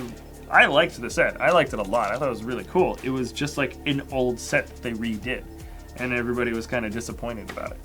It was just like, oh, all right. Got some cool figs from that set though. I remember actually really liking it. So the Christmas train was a cool one because that was definitely unique. And I don't know. You just said the X Mansions. I don't know. Oh, not X-Men, not X-Mass? What? X-Men, not X-Mass? Oh, what X-Men set? Oh, are you serious? You're telling... Oh, what X-Men set do I want? That completely changes everything. Did I misread that, or was that mistyped? Anyways, X-Men. Oh, dude, X-Men sets. First of all, we should get the Juggernaut as a big fig, and then Rogue. There has to be Rogue. Rogue was like the most powerful X-Men. I know everybody likes to talk about how Wolverine was the most powerful X-Men, and I mean, in a certain sense, I think he is. But come on, Rogue? Rogue is basically like I don't know if you guys saw the Apocalypto movie, but like Apocalypto is like the crazy strongest X-Men or whatever, or mutant, I mean. And he had the ability to absorb powers, and eventually he could just like retain them and keep them. And that's Rogue's power. That is what Rogue can do. She can, because in the comic books, yeah, okay, if she touches anybody, she'll severely hurt them, injure them. If she holds on to them long enough, she'll end up killing them. But she retains their powers as she absorbs them for a brief minute. And Rogue is like super strong. She's crazy strong. Like way stronger than any other X-Men. In the comic books, she's got super strength, and she can. Oh wait, hold on. She's got super strength, and she has the ability to fly. And I'm pretty sure. Now, don't quote me on this, but I'm pretty sure she got those powers because she killed like bad guys that had super strength, and she killed another bad guy mutant that had the ability to fly, and so she just permanently retained those powers. And then her character is almost exclusively like just about like, you know that she can't touch people, and you know that she can absorb powers, and you know that she can fly, and you know that she can like punch, you know, whatchamacallit. She was like crazy strong, and she could like punch a sentinel in the face and like knock it over, like just from flying. She's basically like Superwoman. But her whole powers were like, she got them because she permanently killed other guys that just had those powers. I don't think she meant to do it. It was like something like an act of self-defense. But like, that's how crazy strong that X-Men is. And so like taking her out of the equation, I always thought was like, maybe they did it because it was like she was too powerful. And so the solution to like every situation they could ever get in was just like, oh, just use Rogue. Oh, just use Rogue again. You know. But getting her in minifig form, I think would be A, she would make up a really cool fig, and B, I think that's just like super important. Also Xavier. We need a set with Xavier. And there's Jean Grey, and there's so many, like, the thing about that show, or the series, really, sorry, not the show, is that like every character was just like so important, and they were like, you know, they're all so big in their own right that it just makes you want to be like, okay, like they should make this character, they should make this character, they should make this guy.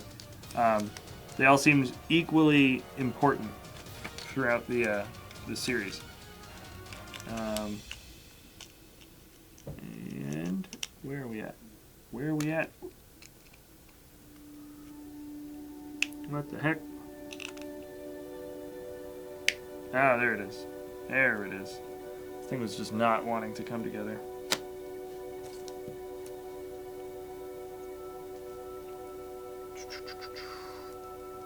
Okay.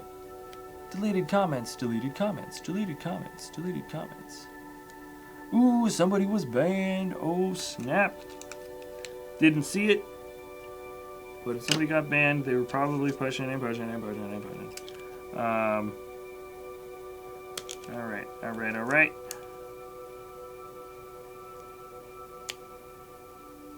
This is kind of a pain to get this thing lined up in the middle. There it is. There we go. Everything is covered with jointed pieces now.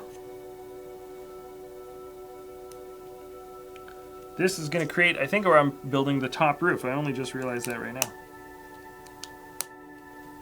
How long has this been going? 3 hours and 1 minute. Did I say this thing was going to go until like 3:30 maybe? Or 3 hours and 30 minutes, I mean. So I think we're actually pretty on schedule, considering this is the very end of the second to last bag, and the last bag shouldn't take more than 20 minutes, I don't think. So, heck yeah. 3 hours and 30 minutes for a stream. That's a long time. I wonder how long you guys have been tuning in, hanging out with me here in the live stream. It's been going on for quite a while. LEGO contacted Minecraft YouTubers, LEGO Minecraft, a month ago. Wait, what? LEGO contacted Minecraft YouTubers for LEGO Minecraft a month ago. Oh, interesting. Dude, I know. I probably know why. They're probably trying to promote. They're probably trying to promote that new direct-to-consumer Minecraft set that is gonna be huge. They're saying it's the biggest Minecraft set that's ever been made. It's gonna be like over 3,000 pieces or something. And I think everybody's suspecting that it's that giant cave, the Minecraft massive cave set. I haven't the slightest clue, but that's what people are guessing.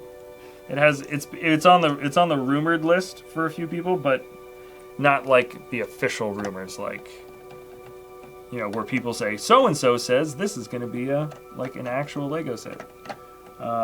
Sweet. So that just went on. Let me actually add some pins to make sure that thing doesn't fly out. Okay, let's make sure that is on which side? Yeah, on this side. Okay, let's see if I can't get that pin in there. There it is. So there's one. I'm going to assume you put the second one in there.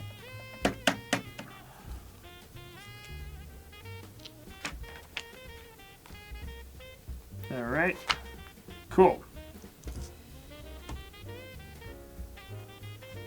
Now let's do some, wow, alright. I even have to push this closer. It's like, I'm almost at full arm length extension to like now finally reach what I'm trying to build. Alright. Realistically, I could just move the angle of the camera, but I feel like that'll just take time. And I'm getting there now. So let's get these things on. Bing. Sweet. Got the little bunny ears. Oh wait, I'm supposed to add a couple of daggers for good measure. Oh, I add them into these little pinhole pieces. Okay, that's kind of a nice way to sort of hide the pinholes. Yeah, those are like Technic pieces, and like, oh, stick daggers out of them, and then they look like they're intentional. Okay, that's clever. I can appreciate that. Let me move this off to the side just a little bit so you can see what I'm building to put onto this. All right. Okay. I just got the Star Scavenger. The Star Scavenger. Do you like the Star Scavenger set? I thought it had some okay qualities, but I wasn't really a big fan of the, in general, of the whatchamacallums, the Freemaker adventures. Like Star Wars Rebels is gonna be huge. I don't know if you guys you guys probably were watching all the stuff that was coming in from Star Wars Celebration in Orlando, but they announced that Rebels is going to be the last season, which means Rebels is going to match up with, like, it's basically going to catch up with Rogue One, essentially. I think that's the idea. So there's going to be no, like, more story discrepancy between Rogue One and like it's going to be everything that ended in episode 3 is going to now be part of, oh gosh, I can't even see with that. Sorry if you can't see this, I just really need to be able to get this piece in there. Okay, sorry about that. Now it's there. Okay, I dropped my ammo discs on the ground. Okay, and wow, this thing is so cool. It really is a really nice looking building. And we're just moving on to the last bag. The last bag. All right, let's move this thing over. It looks like we're building out, ooh, interesting. What are they building? It looks like some kind of ornate banister pieces and stuff. So this is gonna be off to the side, but believe it or not, a lot of the stuff we want to be building is gonna be out here in the front. Actually, yeah, of course it's going to be in the front. It looks super barren there. You watched all the Star Wars Celebration live streams like a Ghost Rider? I didn't watch them live. I did watch, like, I mean, I watched the recorded ones, yeah. Like, yeah, the, you know, they're honoring Carrie Fisher, and they had the new cast come out for when The Last Jedi trailer was released, and dude, it was, a lot of it was pretty cool. Mark Hamill was awesome. Mark Hamill was great. You know, he's such a funny, like, guy, I think, in person. Like his I mean, I've never met him, but I mean, like, his persona, he just seems like, he seems kind of wacky, or like a little bit goofy, but like, you know, he doesn't seem very Luke Skywalker-y. You know, he's very much just like an actor who's just, you know, doing what he does and kind of having fun with everything. But like, I don't know. I think Mark Hamill's like, he's kind of like a very, like Han Solo, like Harrison Ford comes off as kind of like Han Solo, and Carrie Fisher comes off kind of like how Princess Leia is. Like, I mean, their personalities are so much closer to the characters that they played, whereas Mark Hamill is kind of just like all over the place. It's kind of like, I don't know. I had a good time watching the Star Wars Celebration stuff.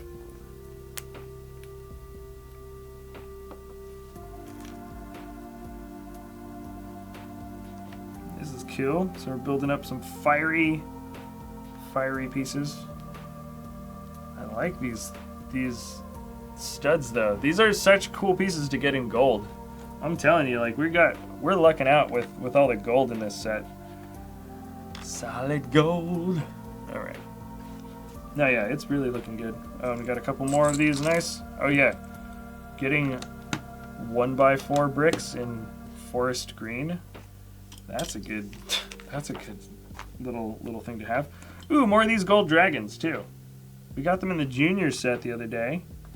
And we get them in this one too, the Battle for Ninjago City. Oh, wait a second. And they're standing on some pedestals. Of course, I'm jumping the gun. We're almost there, by the way, guys. At the end of this build, I'm gonna go through all the minifigs close up so you can see all of that, and then I'll just go through all the different functions. The angle is gonna be a little bit weird this time around, just because this is such a large set that the camera is pretty high up, and I'll mess around with it. I'll make sure that it'll look, you know, as good as it can, given the circumstances. But it is gonna be a little bit strange, just strange looking. Because you're going to be looking down like really, really harsh at the set. Bam! Yeah, so when it comes to a really big live stream, I think the new the new thing that we're going to do, we don't have policies here at BrickVault, but we're going to have just a live stream for the day if it's a really big set. And I know that there's like probably 2 or 3 big sets that we have still. That are kind of older that we got sort of, you know, at a discounted price. We're like, oh, how can we say no? So those will probably end up becoming live streams in the next week or 2. And on those days, we're not going to have a actual episode coming out. Unless it's like a really, really small one. But I just don't want to spend a lot of time. Because, like, you know, YouTube is like a thing that's like, you know, you want your first... Oh, dang it, that's a ×2. I'm such an idiot. Dang it. Dang it, okay. I'm dumb. I should have built them at the same time. Actually, I don't know how much of a difference that would have made. These are pretty small little builds. So yeah, that's going to be a thing. Almost all the time, we do want to do a live stream and an episode on weekdays. But today was an exception to the rule. Or the beginning of a new rule, perhaps. The long build. All the way, spamming. Okay. What are you guys talking about on your live streaming conversations? Are crazy. And we have some crazy people watching. Okay. Yep. And then this is going to go there. Right? Yeah, that's the right spot. Banisters, definitely. Like, that's such a small amount of building that we put in the front. It looks 10 times better now, honestly. It looks so much better. Wow, I almost forgot that we had stickers left in this. We used a bunch right in the beginning, like 3 hours ago. And then now we've got these. So we've got these flag pieces, we gotta put them on. Okay. This is actually something I don't want to get wrong. Because there's a way, there's a direction, there's a dragon's head. And the dragon's head should actually be facing up towards this direction. Okay, yeah. It's not as centered as I'd like it to be, but it's not too bad. Just gotta make sure that, yeah, there we go. Dragon's head is facing upwards. I kind of like these circular stickers. I think they actually look pretty good. And then last one. Kai. Naya. What? I think this has Naya, Zane, Lloyd, and Jay for the good guys. I think I can see you guys talking about that in the comment section. And then 3 Ninjaroids and the Overlord. I think that's how you're supposed to say his name. Overlord. No, I don't know. And there it is. Cool. So we got some flags. Sorry, you didn't see that, but I just put these flags in the top here. They look a little bit okay. Kind of wish they would splay out in a different direction. Let's see. Whoa. Yeah. What? That's what I'm talking about. This is cool. Where's this gonna go? Oh, nice. This makes sense. I think we're officially starting the coolest build for any LEGO dragon head, at least. This looks really good. Okay. Of course, they always want to save the kind of really fun, sort of nifty cherry on top piece at for the very end. So this is what we're saving for the end of the build. Get you all excited. So I'm gonna be doing a full set review, by the way, at the end of this, so you can see everything and anything that I built Okay, so this is gonna go here. Okay, I hope you guys can see that. I think you can. Nice. I totally forgot that this was going to be part of the build. I've been building for so long that I kind of forgot that this is like one of the highlights for the whole set. Sweet. I like this setup that we got here. It's just rows of teeth that come on through. 3 big teeth on this side, and then 3 big teeth on the other. Why don't you upload videos? Are you talking to me? Does it have LEGO Lord Garmadon with 4 arms in it? No, it does not. Lord Garmadon, I believe, was from a different line. No, maybe he wasn't. No. Lord Garmadon was from a different line. I don't think he existed with the Ninjaroids. I think there was a different setup. He doesn't like uploading videos? No. Wait, what? No, I only don't upload videos on days that we've got a really long live stream. Only if the live stream is really long like this. This is 3 hours and 15 minutes, and I'm just finishing the set now. That's the only thing. What do you mean I don't like uploading video? I like uploading videos.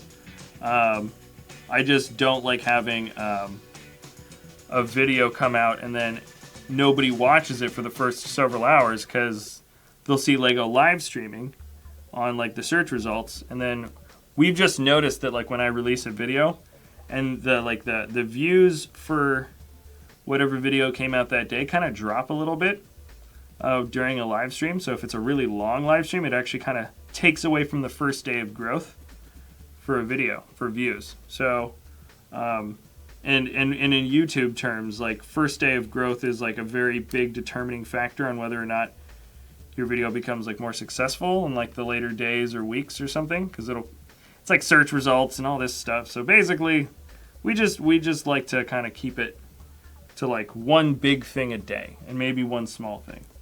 And if it's really big, then we don't have anything else. So this really long live stream just is gonna be too much content for one day. But we've got some cool stuff though. I'm stoked. Also, if you guys want to see what I've been working on, I do have a custom build that is literally right next to this camera. It's just right off screen. I'll show you guys right at the end for whoever's stuck around. I'm pretty stoked about it. I'm going to be submitting it to LEGO Ideas under a different name because it's a licensed theme that they like will not accept. But I kind of want to submit it to them anyways as like a joke. But they're going to know it's a licensed thing and they're not going to accept it. So what I have to do is like change the name up and like hope they don't realize it's like definitely belongs to a license. It's just kind of a joke. Like they wouldn't accept it anyways, even if it did get passed through like the initial review or whatever. But I think it would be pretty funny if it didn't get picked up by like their censors. Oh, this is cool. I like the way we're building up the eyes and stuff. Nice. So much gold. Gold teeth. Big gold fang teeth. They look really good.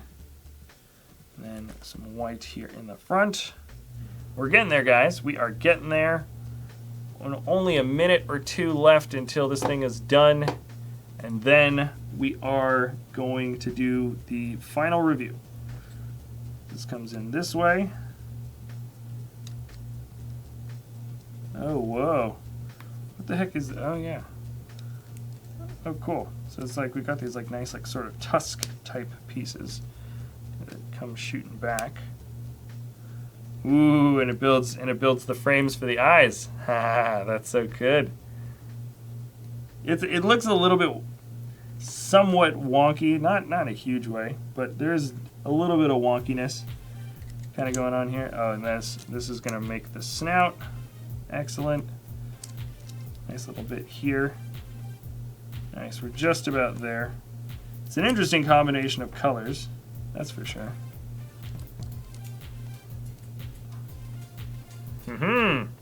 I think that looks awesome. I think that looks really, really good. Now we're gonna really smooth it out. We're gonna move some pieces onto the back. Give him a nice green lower jaw. Something I wouldn't have thought to do. And guess what? We are just about there. Oh, interesting. Okay, and then we are going to get the last sticker.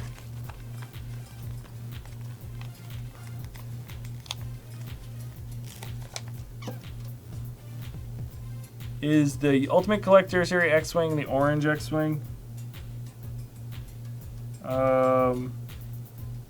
I guess they did have an Ultimate Collector Series X-Wing a while ago.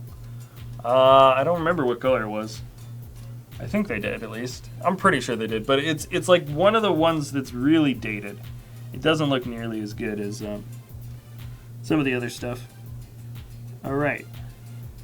Oh, interesting. That was something I did not even see. Here. Interesting.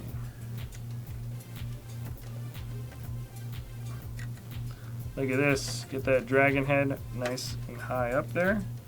Ratcheted in there. Sweet. Sorry, you didn't see that installation, but the dragon head is now officially on the build. And there's just a little bit more fire and flames. Just torches and accessories. That's all it really is. So let me put that in really quick. Shouldn't be too much. Flaming torch. Let's turn this thing around. See what else it wants. It's just some stuff for the interior, because this is stuff that's easy to break off. So if you're moving the model around, they want you to build it last, so you don't have. All right, and then this is ammo for our little slingshot catapult things. And let's see what else. Oh wait, filled. The hammer is inside here. So the hammer is gonna go. Oh, interesting. So it's gonna slide in there, and then this is gonna have a. Oh, nice. Have a walkie-talkie here. Okay, yeah. So we're just getting the facility kind of all snapped together with all the little accessories. Nothing too crazy. They always do this in LEGO. I'm not a big fan. They always have like the sausage pieces just resting, just like on the open. I'm not going to put them onto the grill because they're just going to fall right off the moment I move this structure. And right, okay. So this is this big shot here, and the shooter is back right. This is the shooter. So you can lift this flap up, and then put the shot right in there. So now it's locked and loaded. What else? Oh yes, string. Gave me some string. So many accessories. Remember, this is one big massive battle playset. So yeah, they're gonna give you some stuff to really mess around with. This is one big set. Let's get this thing up. Okay.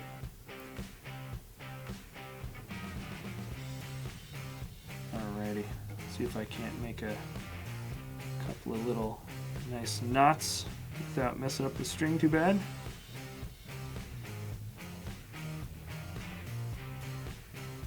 Trying. Tying up this string knot is always a pain.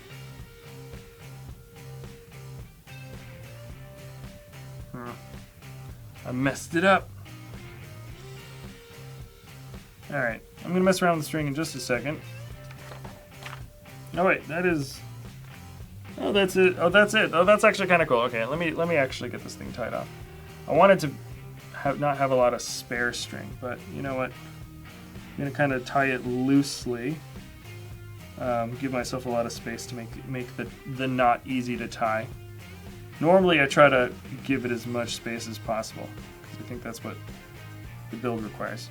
Let's do this. So it's attached to one little clip right on the top of the roof. So let me just move this roof piece back here. Swing. Hello, hello. And there's a grappling hook piece. So let's get this thing tied off here. And then final review is actually officially gonna start. This is the very last step of the entire set. All right, there we go. Okay. Okay, come on. Gotta get that thing tied through one time. One time's enough for what is necessary. Holy guacamole. Let me zoom this thing out. Zoom out the camera. Okay. And let's check it out from the front first. Yeah, buddy. Wow. Okay, yeah, that's all spare stuff. All right. Oh boy. This is nuts.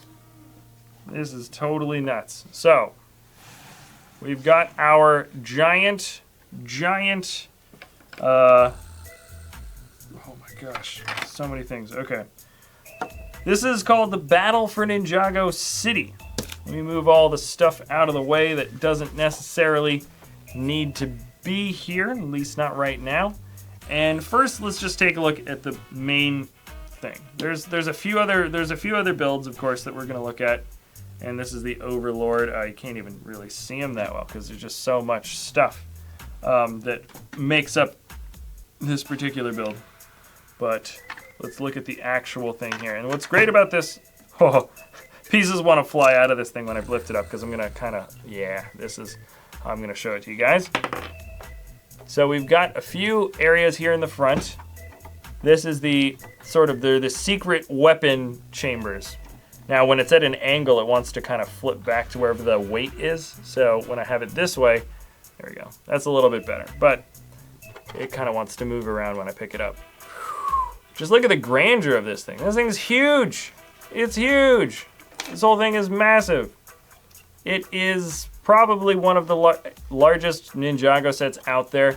And what I like about this is that it doesn't have that sort of fold function to it. You know how a lot of these structures will be kind of like one plate and then it'll have some joints or something and then the whole thing kind of opens and closes. This, not so much. This is one solid piece and I like that. Personally, I like that because it's just a big chunk and this is not modular. It's all open in the back, so all these floors are connected like super solid. But the detailing here is great. I think the best part about this is just, I think they just chose colors that I think worked really well together. The dark forest green and the nice bright red with of course the very eye-catching gold. I mean, this isn't the chrome gold, this is the sort of molded gold, so it's almost like a pearl sort of sheen on the inside of the plastic mold that makes it shiny like that. And show it on the side, you get that little bit of extra. Knock the head off. It's only really attached by one ratcheted joint here, so let me just put this. Oop, there we go. It snaps off easily, but it snaps back on easily, I guess is the way to put it. Now, I think the detailing here is great. It's on the front. It's pretty darn sweet. Let me show you some of the actual functions of this thing first off. One of my favorite things about this is a play set, so let's check out the play features. I'm gonna kind of show it from the side. I'll show what this looks like in the back at first, but there is a disc launching function. Let's see if I can even catch this darn thing. Whoop. Okay, let's see. Like, the cool thing about it is, like, I'm really not putting a lot of pressure there, but you can do that way harder if you want. You can shoot this thing out because it's entirely powered by the force of your finger and on this little tire piece. So, like, it can really shoot out if you want, but with minimal effort, it comes out with a lot more force than your average spring-loaded shot, which is always nice. And we've got two different catapult functions. So they're kind of hidden at the angle that we have here with the kind of upturned roof. Well, we've got these two things, and they're just full of just 2x2 round cylinder pieces. That's pretty easy. That'll just shoot out. It's nice because you push down. It's a downward function that you push, but ends up launching the catapult forward. So it's kind of a fun little lever system that you have that just makes for an easy, just like a super easy, like my hand is going down and then the thing is going forward. A lot easier to set that whole thing up. And let's see, there's one other function in the front. I haven't actually tested this one out yet. You can lift up the roof a little bit. Here, I'll just show you what I mean. Let me see if I can't pick this thing up. If you lift this roof up, we've got a hidden shot. That's a huge cannon. That's like a really, really, really, really big cannon. So there, I'll show everything what this looks like in the back, but so you can lift the roof up and it can stay up there, sort of. Actually, the tension isn't that great. But let's see what this, I wonder if you can angle this. Yeah, you can. You can lift it up, or you probably want to keep it pointed down. I'm like afraid that this thing isn't going to shoot out, but anyways. Oh, wait a second. I'm dumb. Hold on. That's not how you're supposed to do it. That's not how you're supposed to do it. You're supposed to lift the roof up here. Oh, that's cool. I didn't even think about that. Oh, nice. So the roof actually has a secret compartment flap function, which I should have known. I wonder if it can shoot out even if it's not a, oh, it can shoot out really well, even if the flap is closed. So it's like almost like a secret cannon shot that kind of comes out of the open flap. That's crazy. That's actually really unexpected. I was not expecting that to work at all. Whoa, okay. Let me just see. I'll do a test shot with the flap open. Ooh, okay, that went across the room. I'm gonna run across the room and grab it. It probably went about 10 feet, 20 feet. No, it went about 10 feet. And let's see with the flap kind of resting on it. So I'm not holding it. It's only slightly shorter. Only maybe a couple feet shorter. So that's cool. It's kind of like a hidden blaster cannon function. I think this is also the biggest kind of spring-loaded shot that LEGO makes. They don't make a bigger spring-loaded cannon than that. All right, so I think it wins on looks in the front. It looks great in the front. And of course, this thing is supposed to be entirely open in the back. So let's check out everything. Everything in the back. Oh, okay. So here it is. Looks kind of crazy, right? It looks kind of crazy from the back. Boom. Let's see. What the heck? Let me just, Now, there's a lot of stuff going back here. This is the cannon shot that I was pointing at earlier. On the other side, because there's no cannon, there's just a small build for a bed. And then, if you can kind of hold it a little closer, on this side, there's some equipment in there, just like a wrench, walkie-talkie, I think an axe or a hammer. And then you can't see as well. Whew. But that is a display screen, and there's some control consoles. That's a rotating chair. Pretty basic stuff. And then we're looking at the front entrance. There's nothing in the front entrance. It's totally barren. And then the other side has kind of a lab. So there's some containers there. Or it's maybe a bar. I think it's a lab. Pretty sure that's a lab. It's a bit open. There's, you can see where some of the connection pieces are for like those big dishes and stuff are on the other side. But there's some stuff going on here. It's just not that well open. This is a prison. That's a great printed piece on the inside there for that one little tile. But there's nothing in that prison. It is totally barren. I think I can open it up. You kind of have to detach the chain. You can look it in there. Now, what I mean by there's nothing there, there's weapons in there, but this is the rotating wall. So I'll show what that looks like. You kind of saw what that looked like in the beginning. So if the weapons are on the outside, then they're on the outside. But if they're on the inside, then they're with the prisoner, which doesn't make any sense. But that's how it works. Now you might see this big lever. I thought this was gonna be for something so much cooler, but it is actually a really subtle function. So you can lift the lever up and down, and what it's for is it produces little spikes. They're just actually the cross pieces, but the entire idea is you can have a minifigure standing there. He's totally in the studs, but then you can just break him off. So that's actually, it's very subtle, but it kind of, yeah, it works really easily though, and it works really well. So, yeah. And it looks kind of cool, doesn't it? I think it actually looks pretty good. So that's kind of a good little function there. Kill the Ninjroid. And so yeah, there's the back. It's really open, like really open, but that's very intentional. You know, it's just a cross section essentially. And the other side's got another treasure chest and then another flipping wall. Oh yeah, let me show you what those flipping walls kind of look like. It's rapid fire. There's no function to flip them. You just kind of have to do it with your hand on your own. But this is like in case the entire city needs to, it just needs to come through.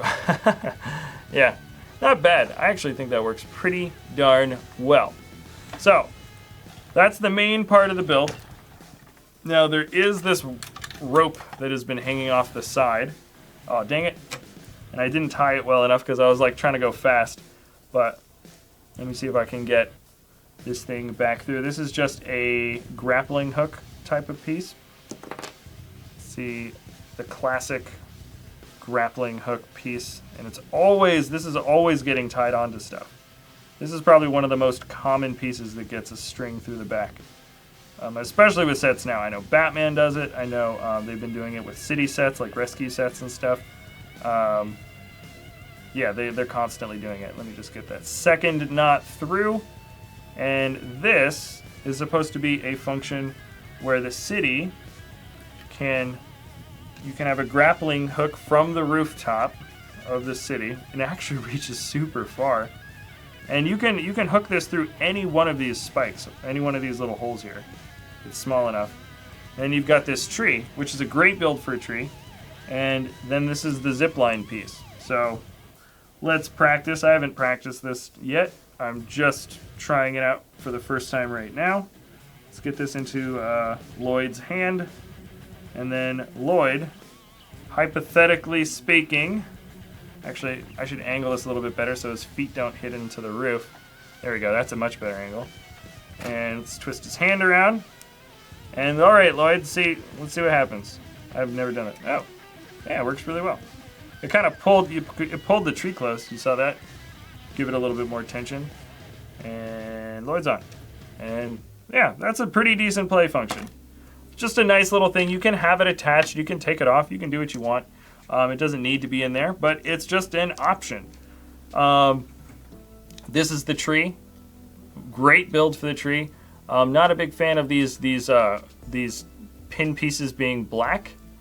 Perhaps they couldn't get it in brown, or it was just cheaper to produce those parts in brown and not, or in black and not in brown. So generally speaking, it's covered up pretty well, and it's not too obtrusive of a color. But that's probably the one thing I would have changed on this tree. But it does kind of inspire me. These are all attached by movable little kind of clip pieces, which is a fun way to get this angle, and it's a really simple way to get this angle. So it's actually a really simple, easy way to make kind of a fun, different looking tree. So I like that. And this is something that I'm absolutely putting into the city. This is another little temple shrine entrance area. That's it. That's simple. Nothing too crazy about it. I mean, like, it's pretty much as simple as it gets. But I think they actually got a really good shape out of it. This is going into the city. I know it is. And then boom, last build. And it should start us off for the closer look at the minifigs. This is the last build. I'm actually, at this point, going to zoom the camera in just a little bit so you can see what the heck I'm talking about. This is the vehicle, or the attack weapon, of the Overlord. The Overlord. So it's this guy. Now, he's pretty crazy looking. I'm going to take him out for now. But he stands right in there, and then it's cool. I like this. The whole shape of this is pretty nice. And what I like is the legs are extremely, extremely posable. Really, really posable. And I mean like super, super posable. So that's kind of the nice thing about it, is the legs are crazy. They twist all the way around 360 degrees in any angle. All three of them do. And they twist all the way up, and they twist all the way back in. So they can all do this. So you can create really, really dynamic leg poses. You can twist them around. You can twist anything up. You can have this thing, you can have the legs twist in on themselves, and it could even look like he's sort of flying around or something. Sort of like a triforce or a trifecta or whatever, you know, you can really do what you want. So it is a simple build. There isn't a lot of external, like, cool, like, flamboyant detailing or anything for the build itself, but it works excellent as an actual toy. And this getting in and out, like, the armor function that just, it's like these big open areas, like, it's easy to get the minifig in and out, and it just looks really cool. This is like a good folding function. Its play feature, it's weaponized play features, just the spring-loaded shot. I just held on to it, but it is a little bit exposed, but, you know, sort of like for easy access, and this is probably going to be the thing that you accidentally push down on and shoot your friend in the face with, but hopefully not too bad. So that is pretty dope. And we're moving on to the minifig, so I'm going to zoom in even further. And let's start off with our main villain. This is a guy that we actually really needed this guy from this set for. Look how the colors bounce off in all those different ways. It almost looks like there's a little bit of extra light detailing for like the purples and reds and stuff, but there isn't. Really cool stuff. This guy actually came with a different set of black leg minifig legs, just if you want him to be able to walk around. This is his, hold on, can we see his head? Yeah, there's his face. That is an evil looking face. Does he have an alternate expression? No, but he does have detailing on the back of his head, which is a nice plus. I don't think they needed to do that at all, but there it is. Really cool though. Really, really cool looking guy. This is definitely one of the more expensive ones. Oh, Mr. Free just sent us a little donation. Thanks a lot, Mr. Free. He says I'm awesome. It must be true. It must be true. Said I'm awesome dude. Anyways, thanks a lot. This guy, yeah, he's definitely the most exclusive fig for the set, and they did a lot for him. This extra piece down, not extra. This piece down here has, you know, of course, exclusive printing that solely matches up for our Overlord, the ultimate baddie for this series. And the ultimate baddies also came with some Ninjroids. Do I have all of, yeah, here they are. All three of the Ninjroids. So these are the Ninjroids. Hello, hello, say hello. Okay. Might as well just show them off a little bit closer. Each one, bam. So this is the first guy. He's got this kind of like robe. You can definitely see that it's like ninja robes that are kind of falling off, and underneath is some robotic android armor. And there he's a really angry face. I kind of like that they still managed to do a good job of keeping that sort of Lego-ified expression on his face. And there's some good. There's like some printing on sort of like the side back of the head. Not really a common place to put it, but it looks great. And yeah, decent enough, right? Decent enough. Okay, boom. The other Ninjroids, they all look different, which is nice. Or no, two of them, this guy's got the same body as the last one. So his body's the same, but his head, oh, his head is the same. I thought his head was gonna be different. No. All right, his weapon is different. That's what's different. It's got this trans red blade axe blade. And these two, it's a little Lego built weapon. I think it actually works pretty well. It's actually kind of one of my favorite weapons from this particular set. And then this Ninjroid, I don't think any of these guys are exclusive to this set, by the way. You can find these guys in other versions of the same theme. But the torso piece is different. The torso piece is very different. Booyah. Not that different. I think his face is also the same. I think they're all the same. That's kind of disappointing. I thought there was gonna be at least one different headpiece. This is the only alternate different torso piece. Bam! Lloyd. Okay, Lloyd's still got his still got his little piece for sliding down the ooh yeah, here we go. This is Lloyd. Lloyd comes with, did he have a special weapon? I don't think actually Lloyd had a special weapon. I don't think he came with one of those techno blades. It's just Lloyd, just him, and his wavy surfer hair. Might as well take his head off and show the detailing on the back of his body. Come on, Lloyd. Come on, Lloyd. Okay. Doesn't want to, there we go. Okay, so Lloyd, this is his body. Not bad detailing. And then this is this back, which honestly looks really good. This is, what's good about these guys is they're definitely made to not have to have that extra armor on their back. I know a lot of people like to take it off.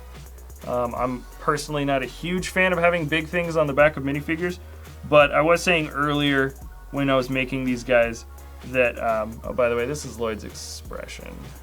Come on. There it is. There it is. That's Lloyd's expression. Happy camper. That's what you call a happy camper. He doesn't have any alternate expression. It's him, and boom. Put his face mask back on, hopefully not mess it up too bad. There we go. Boom. Lloyd. Next, Jay. All right, here's Jay. Ridiculous techno blade, by the way. First of all, that mold is kind of like way overdone, but I mean, I don't have anything really against the mold. Personally, I don't think the gold and yellow matches well with the color, like in Jay. Like, I think it just looks really out of place for him holding it. This is just an extra. This is a spare sword. He's not really supposed to have that in his hand. Cool though. I mean, he's fine. I'm gonna take this out of his hand. This is, I think Zane's got a cooler Technoblade. This one just looks a little bit weird with the yellow and gold. I'm gonna take off his head again, and then I'm gonna take it off, and then his bandana and his armor. Okay, let's do the same thing. Let's get through this. Bam! Decent printing. I like this. It's good. It's unique. Not exclusive. I don't believe any of these guys, by the way. I think the exclusive guy was the Overlord, and I think that might be it. I don't think this is exclusive just to him. Maybe with like this certain kind of sword pack, he's exclusive. I think that might be it, but I can't attest to that. I don't have my list in front of me. This is his face. Boom.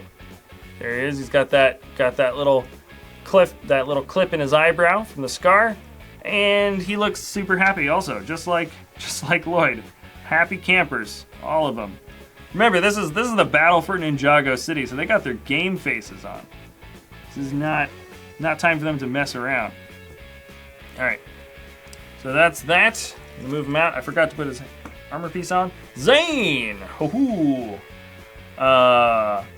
Zane's, I think, got the best look. I think the silver matches up really well with he's got silver detailing that matches up well with the white. So I think that this sword pack and the armor and stuff, I think this looks best on him. And the blue, trans blue Technoblade with the trans blue shield also looks better. I think just like that color combination just looks better. So I'm liking everything about Zane more. Let me just once again show you some detailing. What's on? Let me just take all this stuff out of his hands. It takes a lot to get all these little pieces out. There we go, and there it is. Okay, let's show this off. Boom. Good detailing all around. I do like this. There's a little bit of subtle blue in there too, which I think also complements the Technoblade accessory. So, I think this is the best. I think Zane wins for style points. And this, if you want to see his face, if I can get that thing off his face, this is Zane's face. Whoa. Yep, he's got those thicker eyebrows. And he looks, yep, he's got his game face. Boom.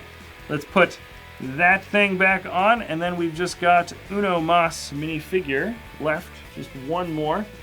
I think it's Naya. Hold on. Let me just get everything back on. Move him out of the way. And yes, Naya. Okay. Here she is. She's got a samurai outfit on. Samurai helmet's the best.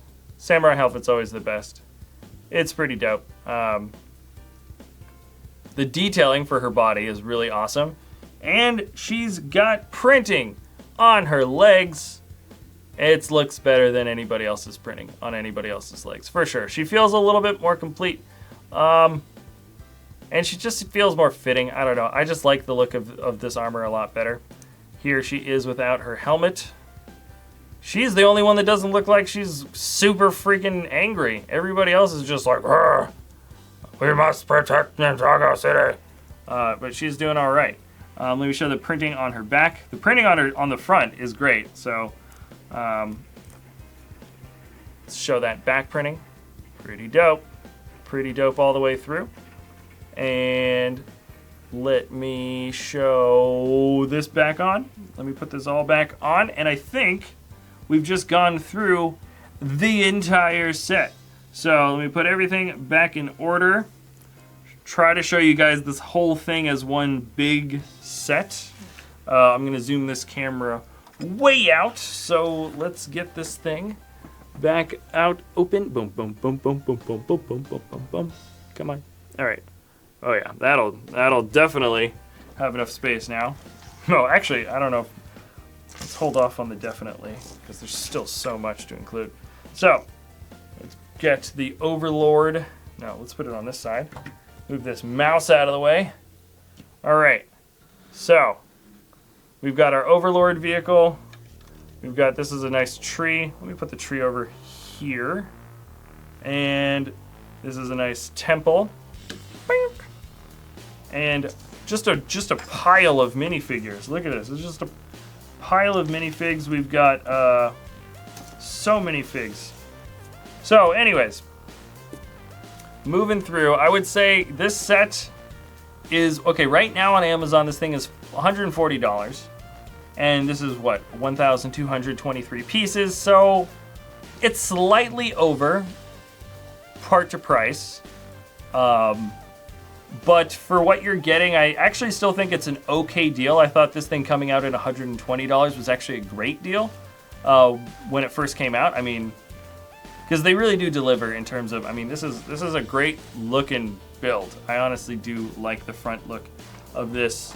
I like this way more than like the Dragon Forge. I think this looks way cooler, my opinion. But so I think it's actually a pretty decent set. You know, nowadays, yeah, you're looking for probably 140. I know some people are going up to like 160 for this thing.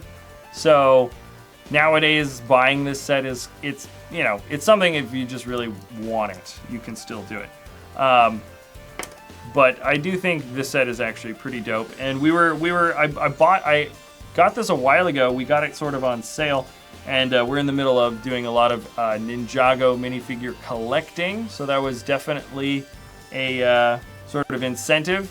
And then there's a few elements of here that I was really like, this is something you're going to be seeing this later in the LEGO City. This is going to be in there. So there's definitely some things about this that just personally I really wanted to have. So I'm really glad I managed to pick it up. And there's some inspiration for like new organic tree builds and stuff.